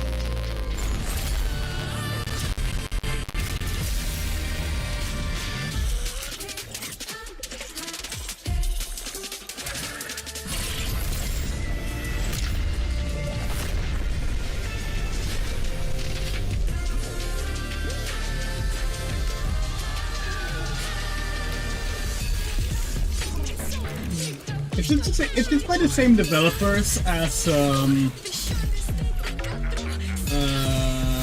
Don't Starve. It appears to have a very similar presentation style to its graphics.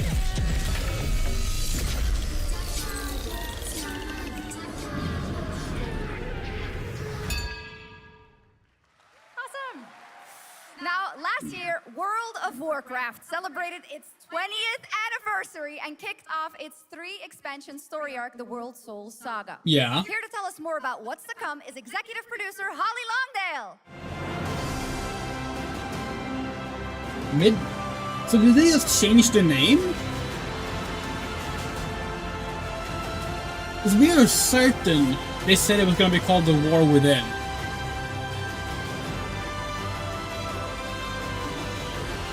Also, damn, that outfit is actually pretty cool. You could use some like a necklace or a brooch or something, but like. I am so excited to be here to reveal our next adventure, World of Warcraft Midnight. The War Within is already I'm out. Equally excited to welcome you all home with our new housing feature. And What are we thinking of then? Please come by and check it out on the show floor. We have a lot coming in this next. We thought they announced expansion, three expansion packs at once, and they all kind of had similar to names. start with, on the horizon, there's a looming darkness, and it's threatening the ancestral home of our blood elves. But Midnight is also about light, and about hope, and about heroes who rise when the world I don't know, guess it was all called Midnight. We're looking at the announcement now, and back it's in about the bonds whatever that year tie this us was. together. And Fair enough. it all starts at the Sunwell. And if any of you have ever played WoW, do you remember the Sunwell?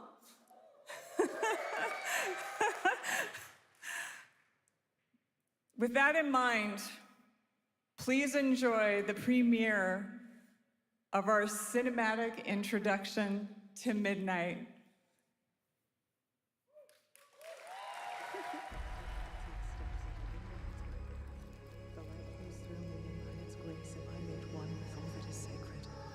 The light guides my steps and illuminates my path.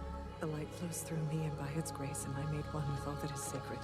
The light guides... Liadrin, it has begun. I need you with me on the wall. Lord Thamar, It's been so long since we actually played World of Warcraft that we have no idea what anything is about anymore. No. The time for prayer has passed. The Sunwell will not fall. Not while I draw breath.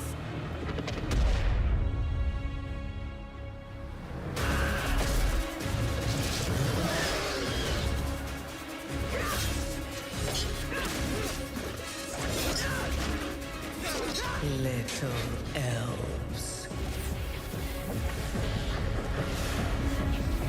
I can see you grow weary.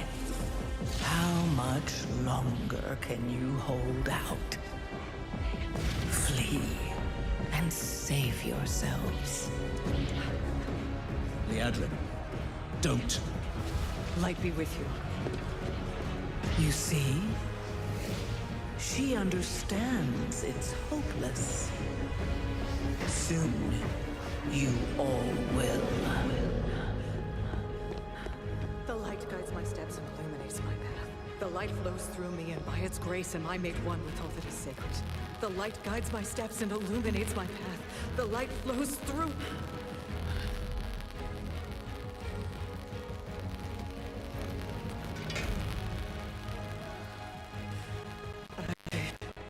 I know that I am unworthy.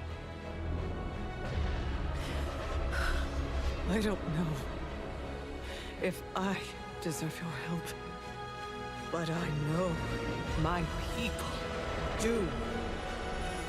Please give them strength. I admire your spirit, but that will not save you. Soon, I will break your world. I feel like it would be more effective if they actually shot at the evil characters just standing around monologuing. This darkness comes to devour everything. And when it is finished, there will be no more light. So it's an inverted Shadowbringers. Without your aid, we will perish. I beg you, help us.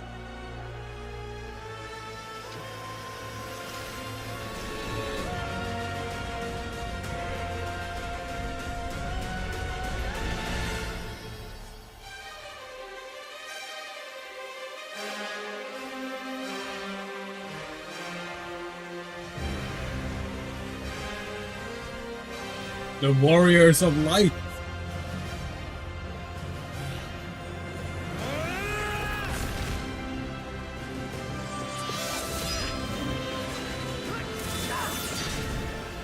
The Sunwell will not fall. Not while we draw breath.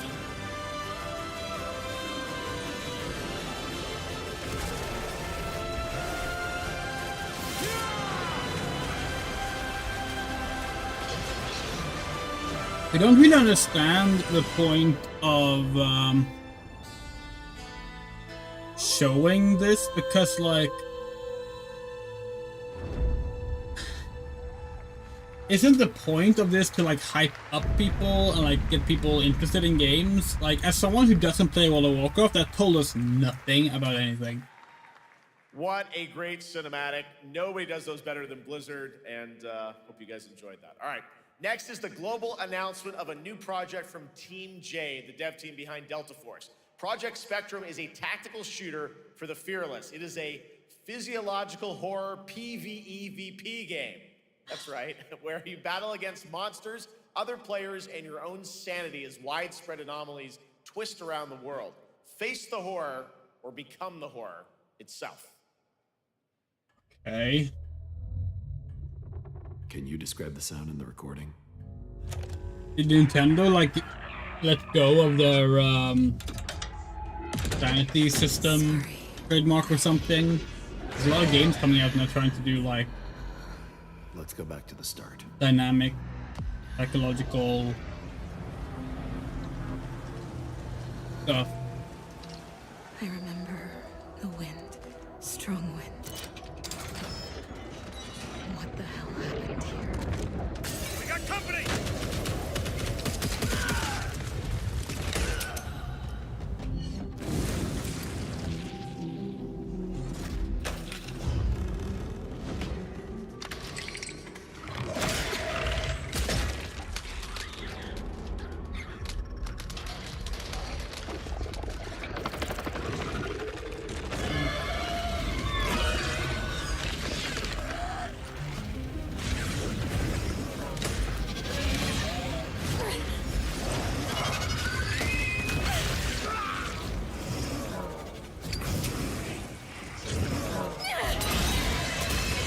Oh, Alone in Dark doesn't A.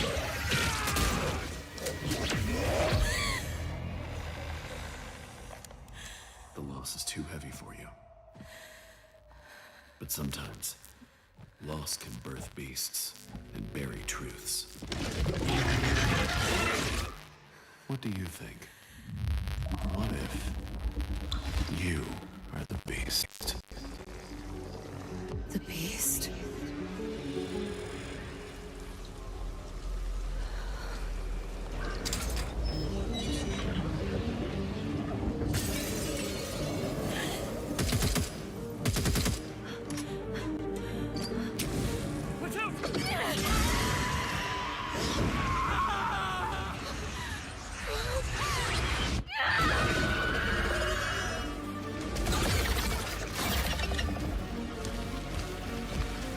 This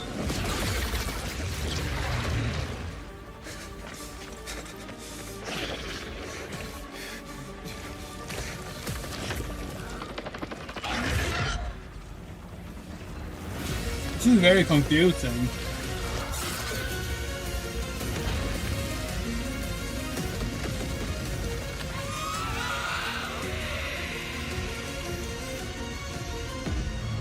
I feel like this trailer could have used more of a mechanical explanation of what is going on, because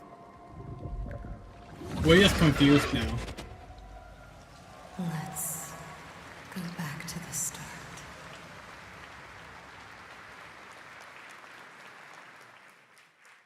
All right, this next world premiere feels familiar, yet it is something brand new from Wargaming. And trust me, you've seen them with tanks, but you haven't seen them do anything like this before. And it's coming to PC, consoles, and Steam Deck.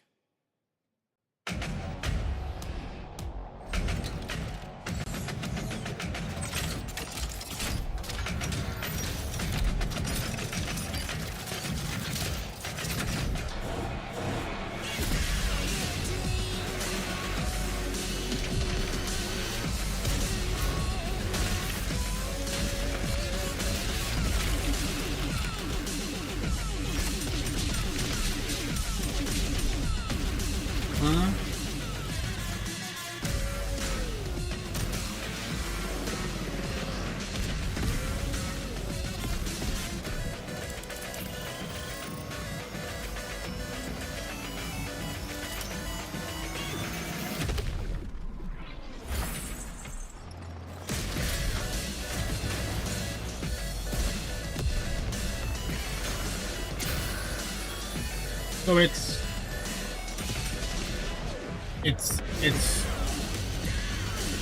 near future World of Tanks.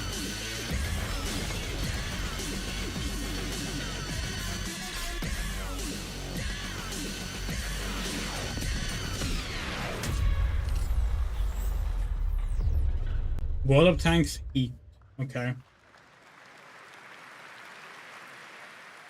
This October, Sucker Punch and PlayStation take us back to the year 1603 into the sandals of Atsu, a lone Ronin driven by a single purpose: to avenge the brutal slaughter of her family at the hands of the ruthless Yotei 6.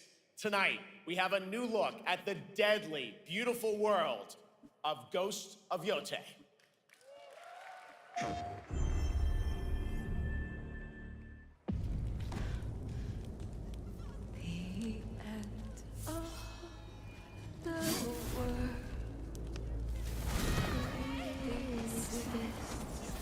Lone Ronin is kind of redundant. Yeah, it's a bit like saying shitey. Still plan on playing Deltarune after this? Haven't decided yet. Are you going to give me a lie?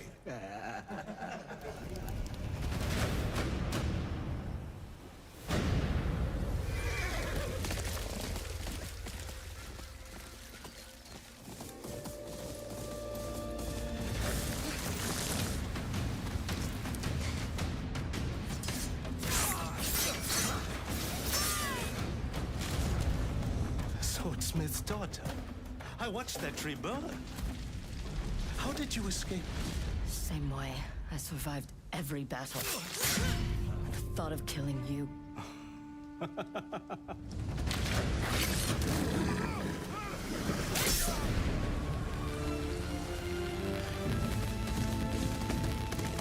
It looks gorgeous. Ruthless spirits, wandering the land, driven by vengeance.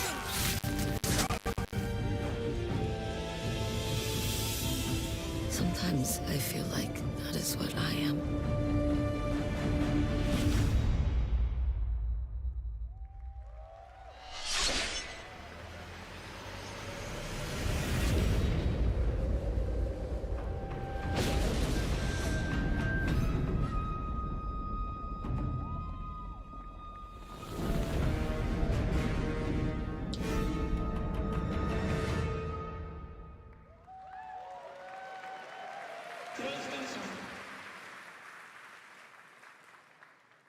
There you have it, an amazing new look at Ghost of Yotei, out October 2nd for PS5, and confirmed today on ONL. It's also getting a Legends co-op multiplayer DLC in 2026 with fantastical supernatural story and survival missions, all free if you own the base game.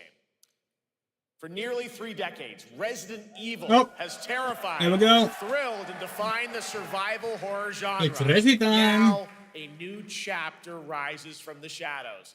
Back in June at Summer Game Fest, we gave you the first glimpse at Resident Evil Requiem, and tonight, we are diving deeper with a brand new look that explores the haunting backstory of the game's protagonist, Grace Ashcroft, and why she may be the key to surviving what's coming.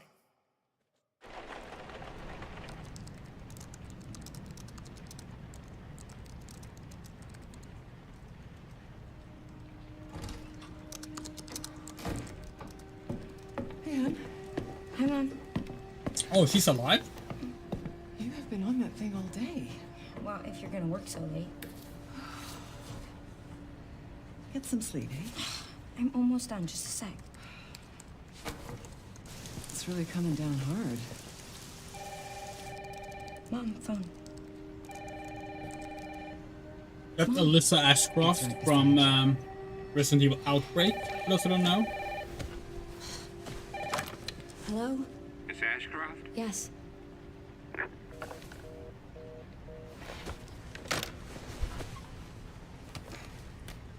Who was it? Dunno. They asked for Miss Ashcroft and then they hung up on me. Rude. What the? They're coming. Grace, we need to go. Go where? Mom, what's going on? Hurry. Wait, who's coming? What's wrong? Shh. We need to keep our voices down. This is ridiculous. Come on.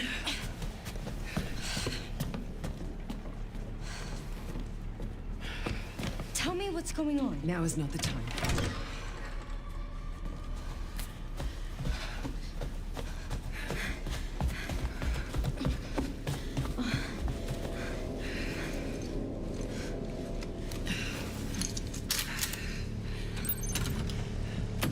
Follow Mom. Stay close. Mom, wait. Grace, keep moving.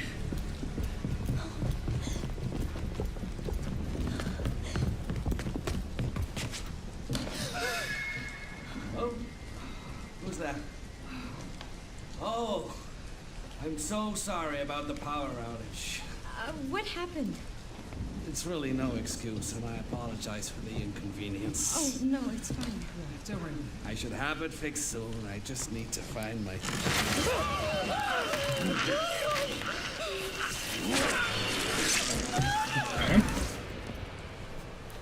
Come on in here, Grace. Grace, look at me. Grab my hands. Okay, look at me. Look at me. In and out. Breathe in and out. Oh, Grace. I promise you, I will explain this all to you one of these days.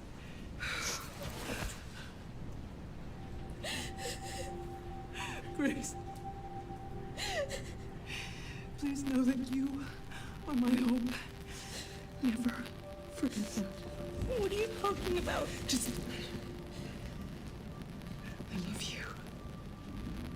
I love you too. Mom, I'm scared. No. We need to find a way out of here now. But we don't have any of our stuff. We can come back for it later, Grace.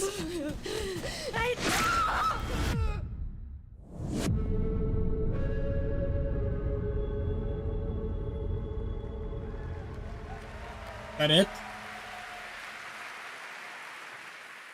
The game is insane. I got to see that sequence in Osaka about a month ago.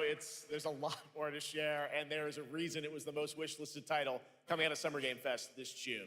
Now, for those of you here in the arena tonight at Gamescom, they hyped up that. Is you'll be over on the show floor, be the first players in the world to get hands-on with a playable demo of Resident Evil Requiem at the Capcom booth as we count down to the launch this February. We're gonna have a Huge playable thank you demo, to but couldn't Capcom and give us a Takushi fucking Sun for that proper special gameplay showcase. And with that, Gamescom Opening Night Live comes to a close. But the celebration of gaming doesn't stop here. We'll be back on Thursday, December 11th for the Game Awards, streaming live around the world as we honor the best games of the year and give you a glimpse of what's coming in 2026 and beyond with tons of brand new game announcements.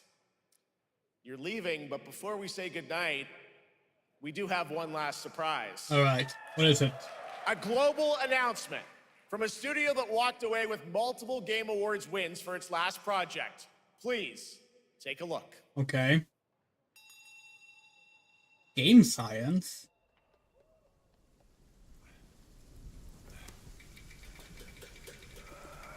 Who's Game Science? Brother, help me. You ain't even trying. It's all me.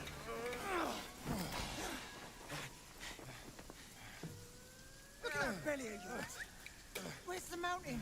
Hey, you're falling flat, losing again. It's supposed to be running in this horrible frame rate? Last will take us back, as long as we keep that mountain in our heart. Hey. No scolding, no flogging, life spared. No risk going back. Maybe, Moto. Maybe. We've got food on our table and...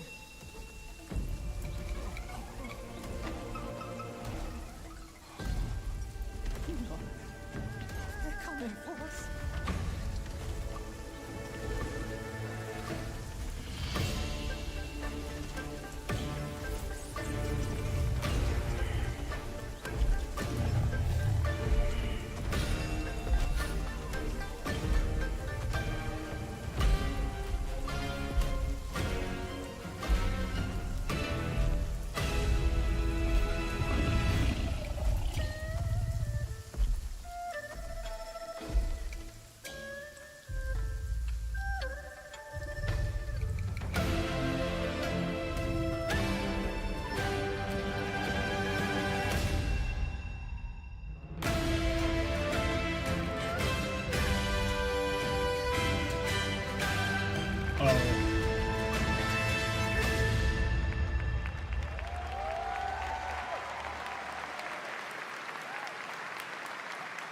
There's a special announcement. Game Science has announced and kicked off development of the second title in the Black Myth series, this time starring Zhong Kui, the ghost-catching god who wanders between hell and earth. This will once again be a single-player ARPG rooted in ancient Chinese myth and folklore. And don't worry, to those who love the Black Myth series, the westward journey won't end here either. It's been amazing opening night live tonight. Thank you so much to Shox for joining me. Thank you so much, Jeff. I had so much fun. Also, a huge announcement at We're not gonna get into all the Night Live this year and kick off Gamescom reports 2025. on It's been so much fun to host this thing again with you, Jeff. What an amazing worker show. mistreatment from that It was studio. such But an amazing show. Great job to you. Thanks for coming back again, Shox. And thank you to everyone for watching online and here, the audience in Cologne. What a great night. Have a great Gamescom 2025. And we'll see you on December 11th for the Game Awards in LA. Good night, everybody. all right, so let's hop back to the pre-show. So you missed a bunch of stuff in the pre-show.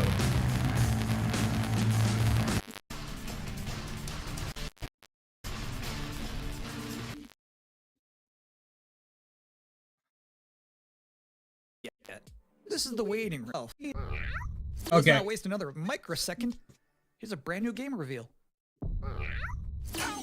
Yo, remember me? Your old pal Bubsy? From all those classic games you loved.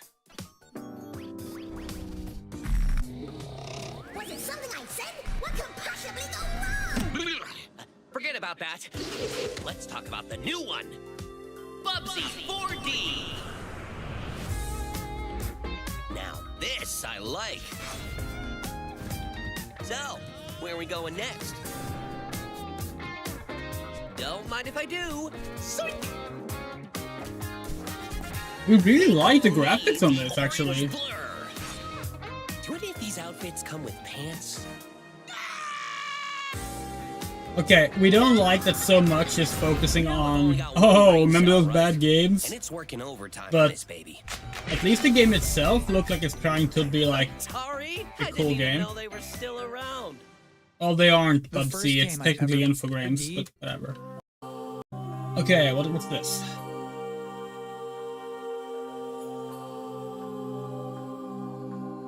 The Silent Swan, it's Babylon, no, Battlestar Galactica?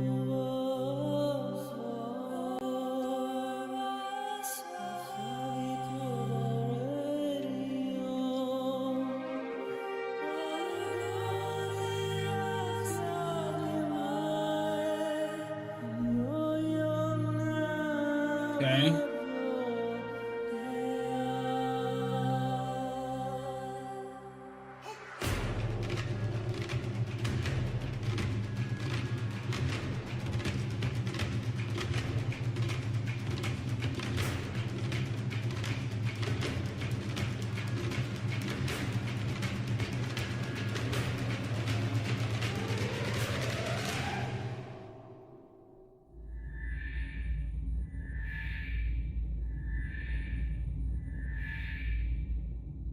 Okay. Fair enough. You're reading up arts. Oh, what's this? Oh yeah, it's Outlaws. Technically this didn't leak, but people figured it out from them changing the Steam store description and name of the original release.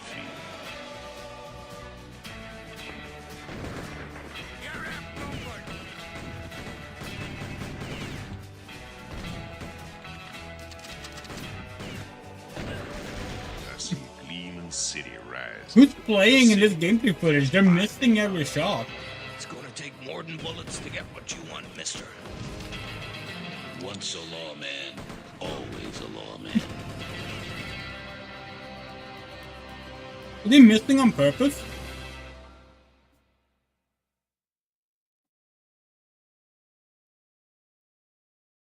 If you thought maybe I was exaggerating a little bit when I said this pre-show is a normal mistake.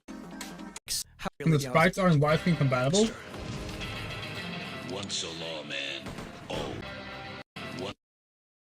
See Gleeman City rise. The city has a fine name on it. it's gonna take more than bullets to get what you want, mister. Once a lawman, always a lawman. normally unmistakably exciting and really good. Okay, so what's this?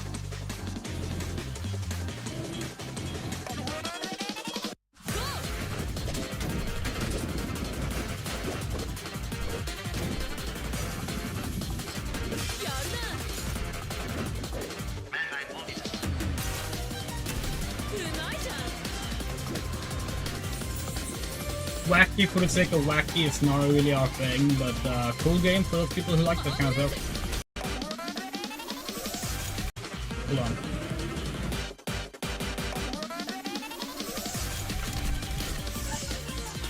Okay.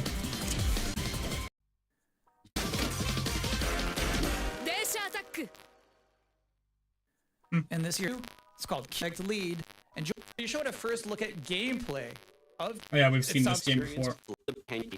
Their ability.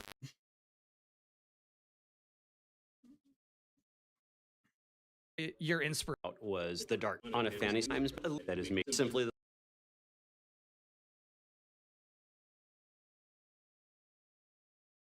the masculine. Castle Grayskull is mine. Not Okay. so fast, Skeletor. Whoa, what's happening? He-Man and the Masters of the Universe, Dragon Pearl of Destruction coming soon to all platforms? Yes, it's He-Man and the Masters of the Universe, Dragon Pearl of Destruction. Intense beat-em-up action that puts the power in your hands. Grab a friend and fight for Eternia with 4 playable heroes. Classic arcade controls. It's powered-up pixel perfection for your gaming console or personal computer. He-Man and the It's Masters another of the example of what we Universe, were talking Dragon about Pearl of earlier. Destruction, coming soon. Games that go for like From limited run a games. pixel art look also Thanks look for the same joining as us other here at games. The opening night live Like pre-show. We're only about halfway through. It's a a sufficient He-Man beat 'em up. chunked show. Why not? And But just to like, prove my point, why does it have to here's a look new like trailer everything for else? Absolute. That's the classic like pixel art beat 'em up game.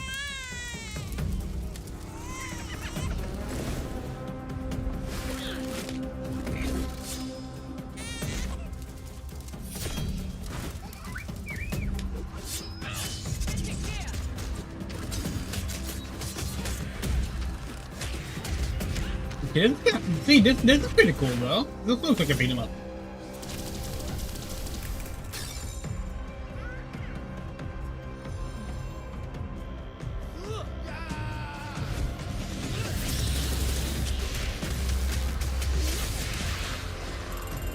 I actually really like how this game looks. That looks cool. October 9th. Now, if you'd like to recommend. Okay.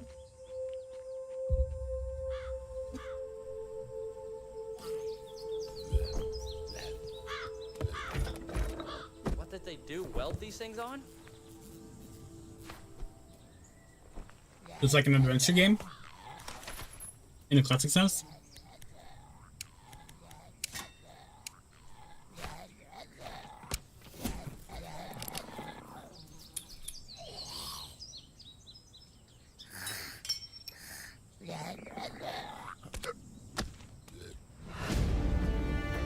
Sorry. Narrative adventure, that's what we have to call them now.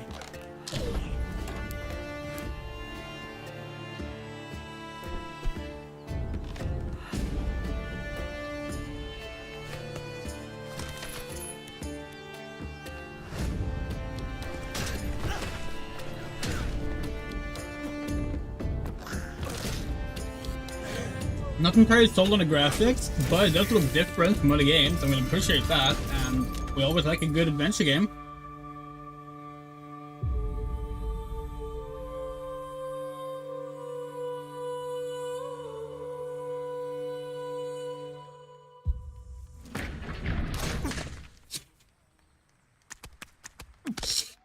Sometimes, frankly, show.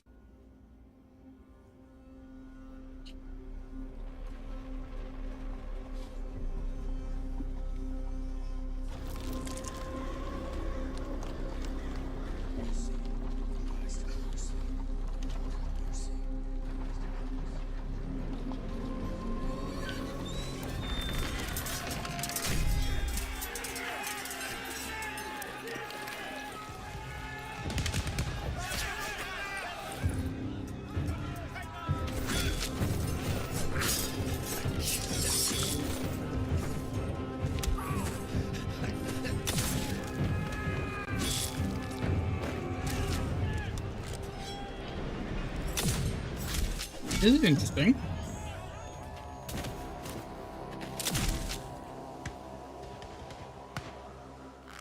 The Scroll of Tai Wu. We'll look that up after this. Oh.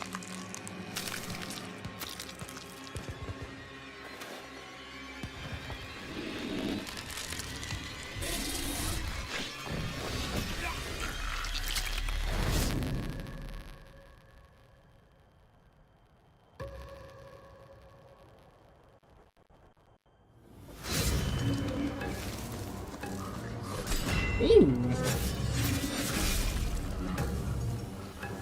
We kind of really dig this, actually. Oh!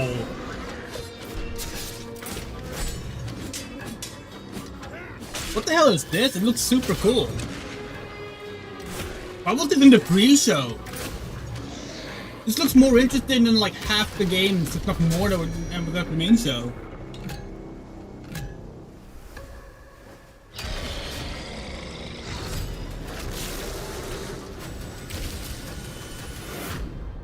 Valor Mortis? Yeah.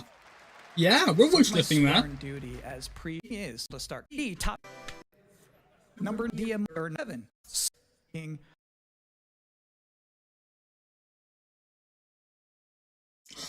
Until designer V happened a cold wide 5, and then they said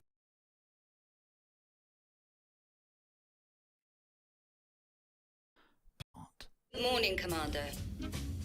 Yeah, what's this? The cooperative state has honored me with the supervision of your well-being. Get you back up to speed before our lives are on the line.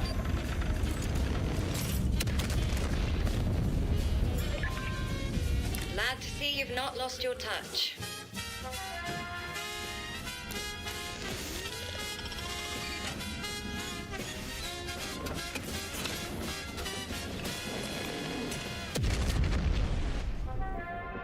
Multiple separatist vessels approach.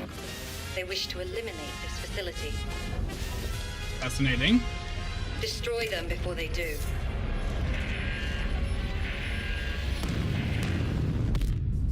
The days fly by when you love what you do.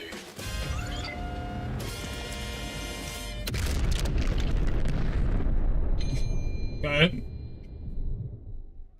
Looks okay. Welcome again to the Gamescom opening night live game. Yeah, what's this?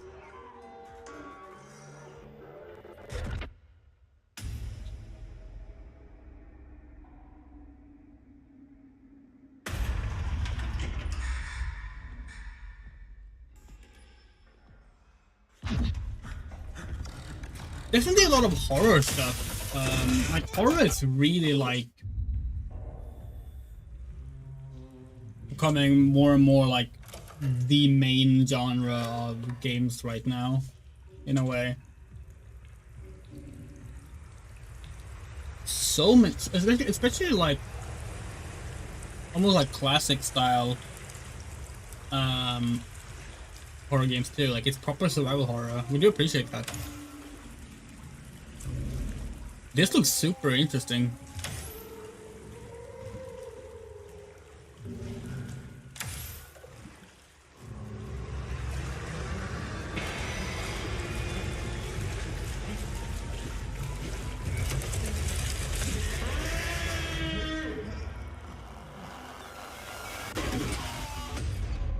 Oh, that's Routine.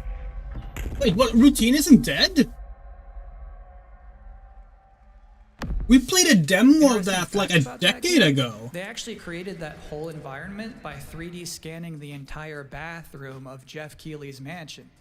Now, we've got 3 more videos and not a lot of time left before ONL Routine. begins. So next 2012. up, 2 trailers back to back. 2012 is when we played Routine. Into the underworld every day. You're no different. 13 years ago. My lord, he's here. I bid you walk. It did look familiar, so people were like, this reminds me of something. Maybe it's the other game that was like that as well. Caffeine, I thought maybe, but oh, it's Routine. Interesting. Shall gather the souls that stray. I've watched over this city for ages, and every name in your scroll of death.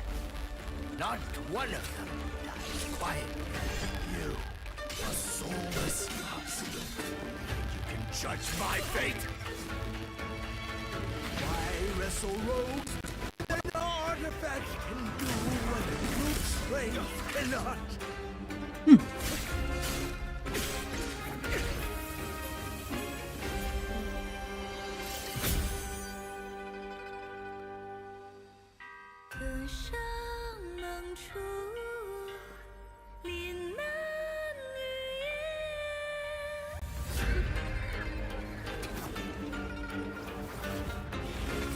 What? A soulless husk? Wood. The living cast their dead to flame. It looks really cool, actually. Ignites the war banners.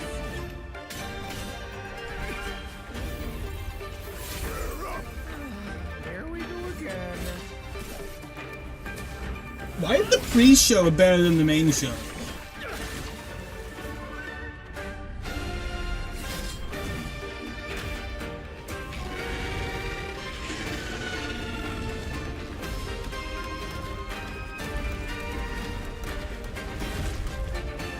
What the hell?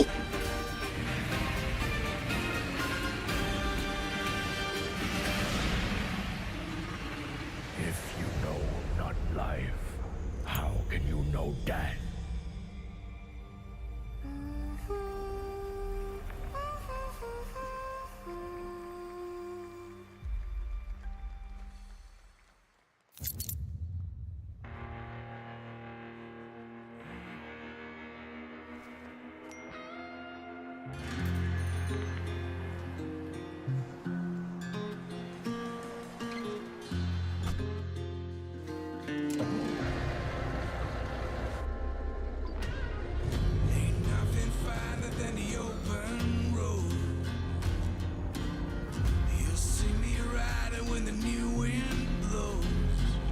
It's this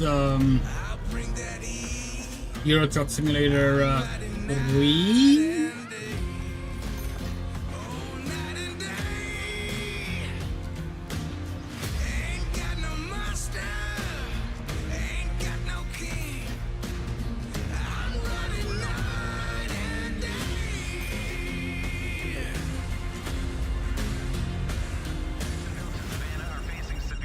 Bad news, Deacon.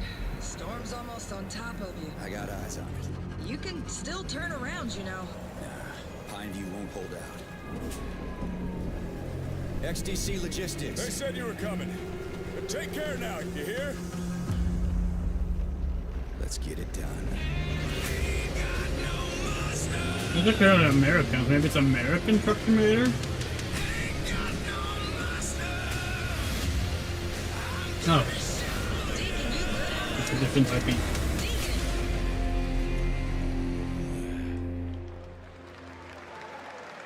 I'll give you a moment to King of the brand new.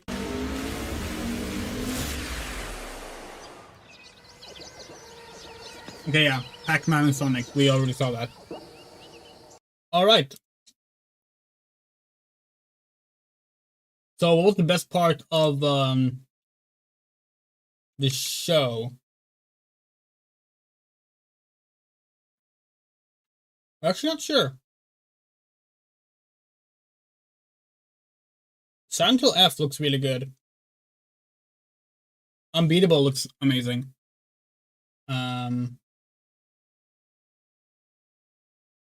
Yeah. There are a few cool looking games there. So we said we might do Deltarune tonight. Thinking about it, we're deciding not to. We have meetings tomorrow that we probably should get some sleep before. But the next Deltarune stream is gonna be the Weird Route continuation for Chapter 3. Which we need to do some actual research for. And we also need to fix a particular thing we want to do for that. But we're thinking that might be happening on Thursday or maybe tomorrow. We haven't decided yet. Yeah.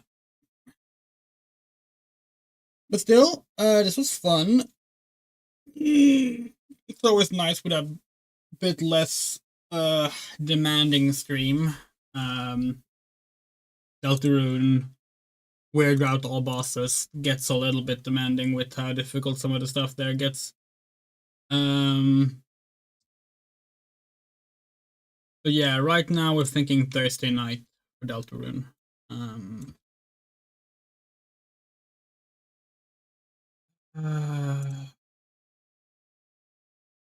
Yeah, that's gonna be it.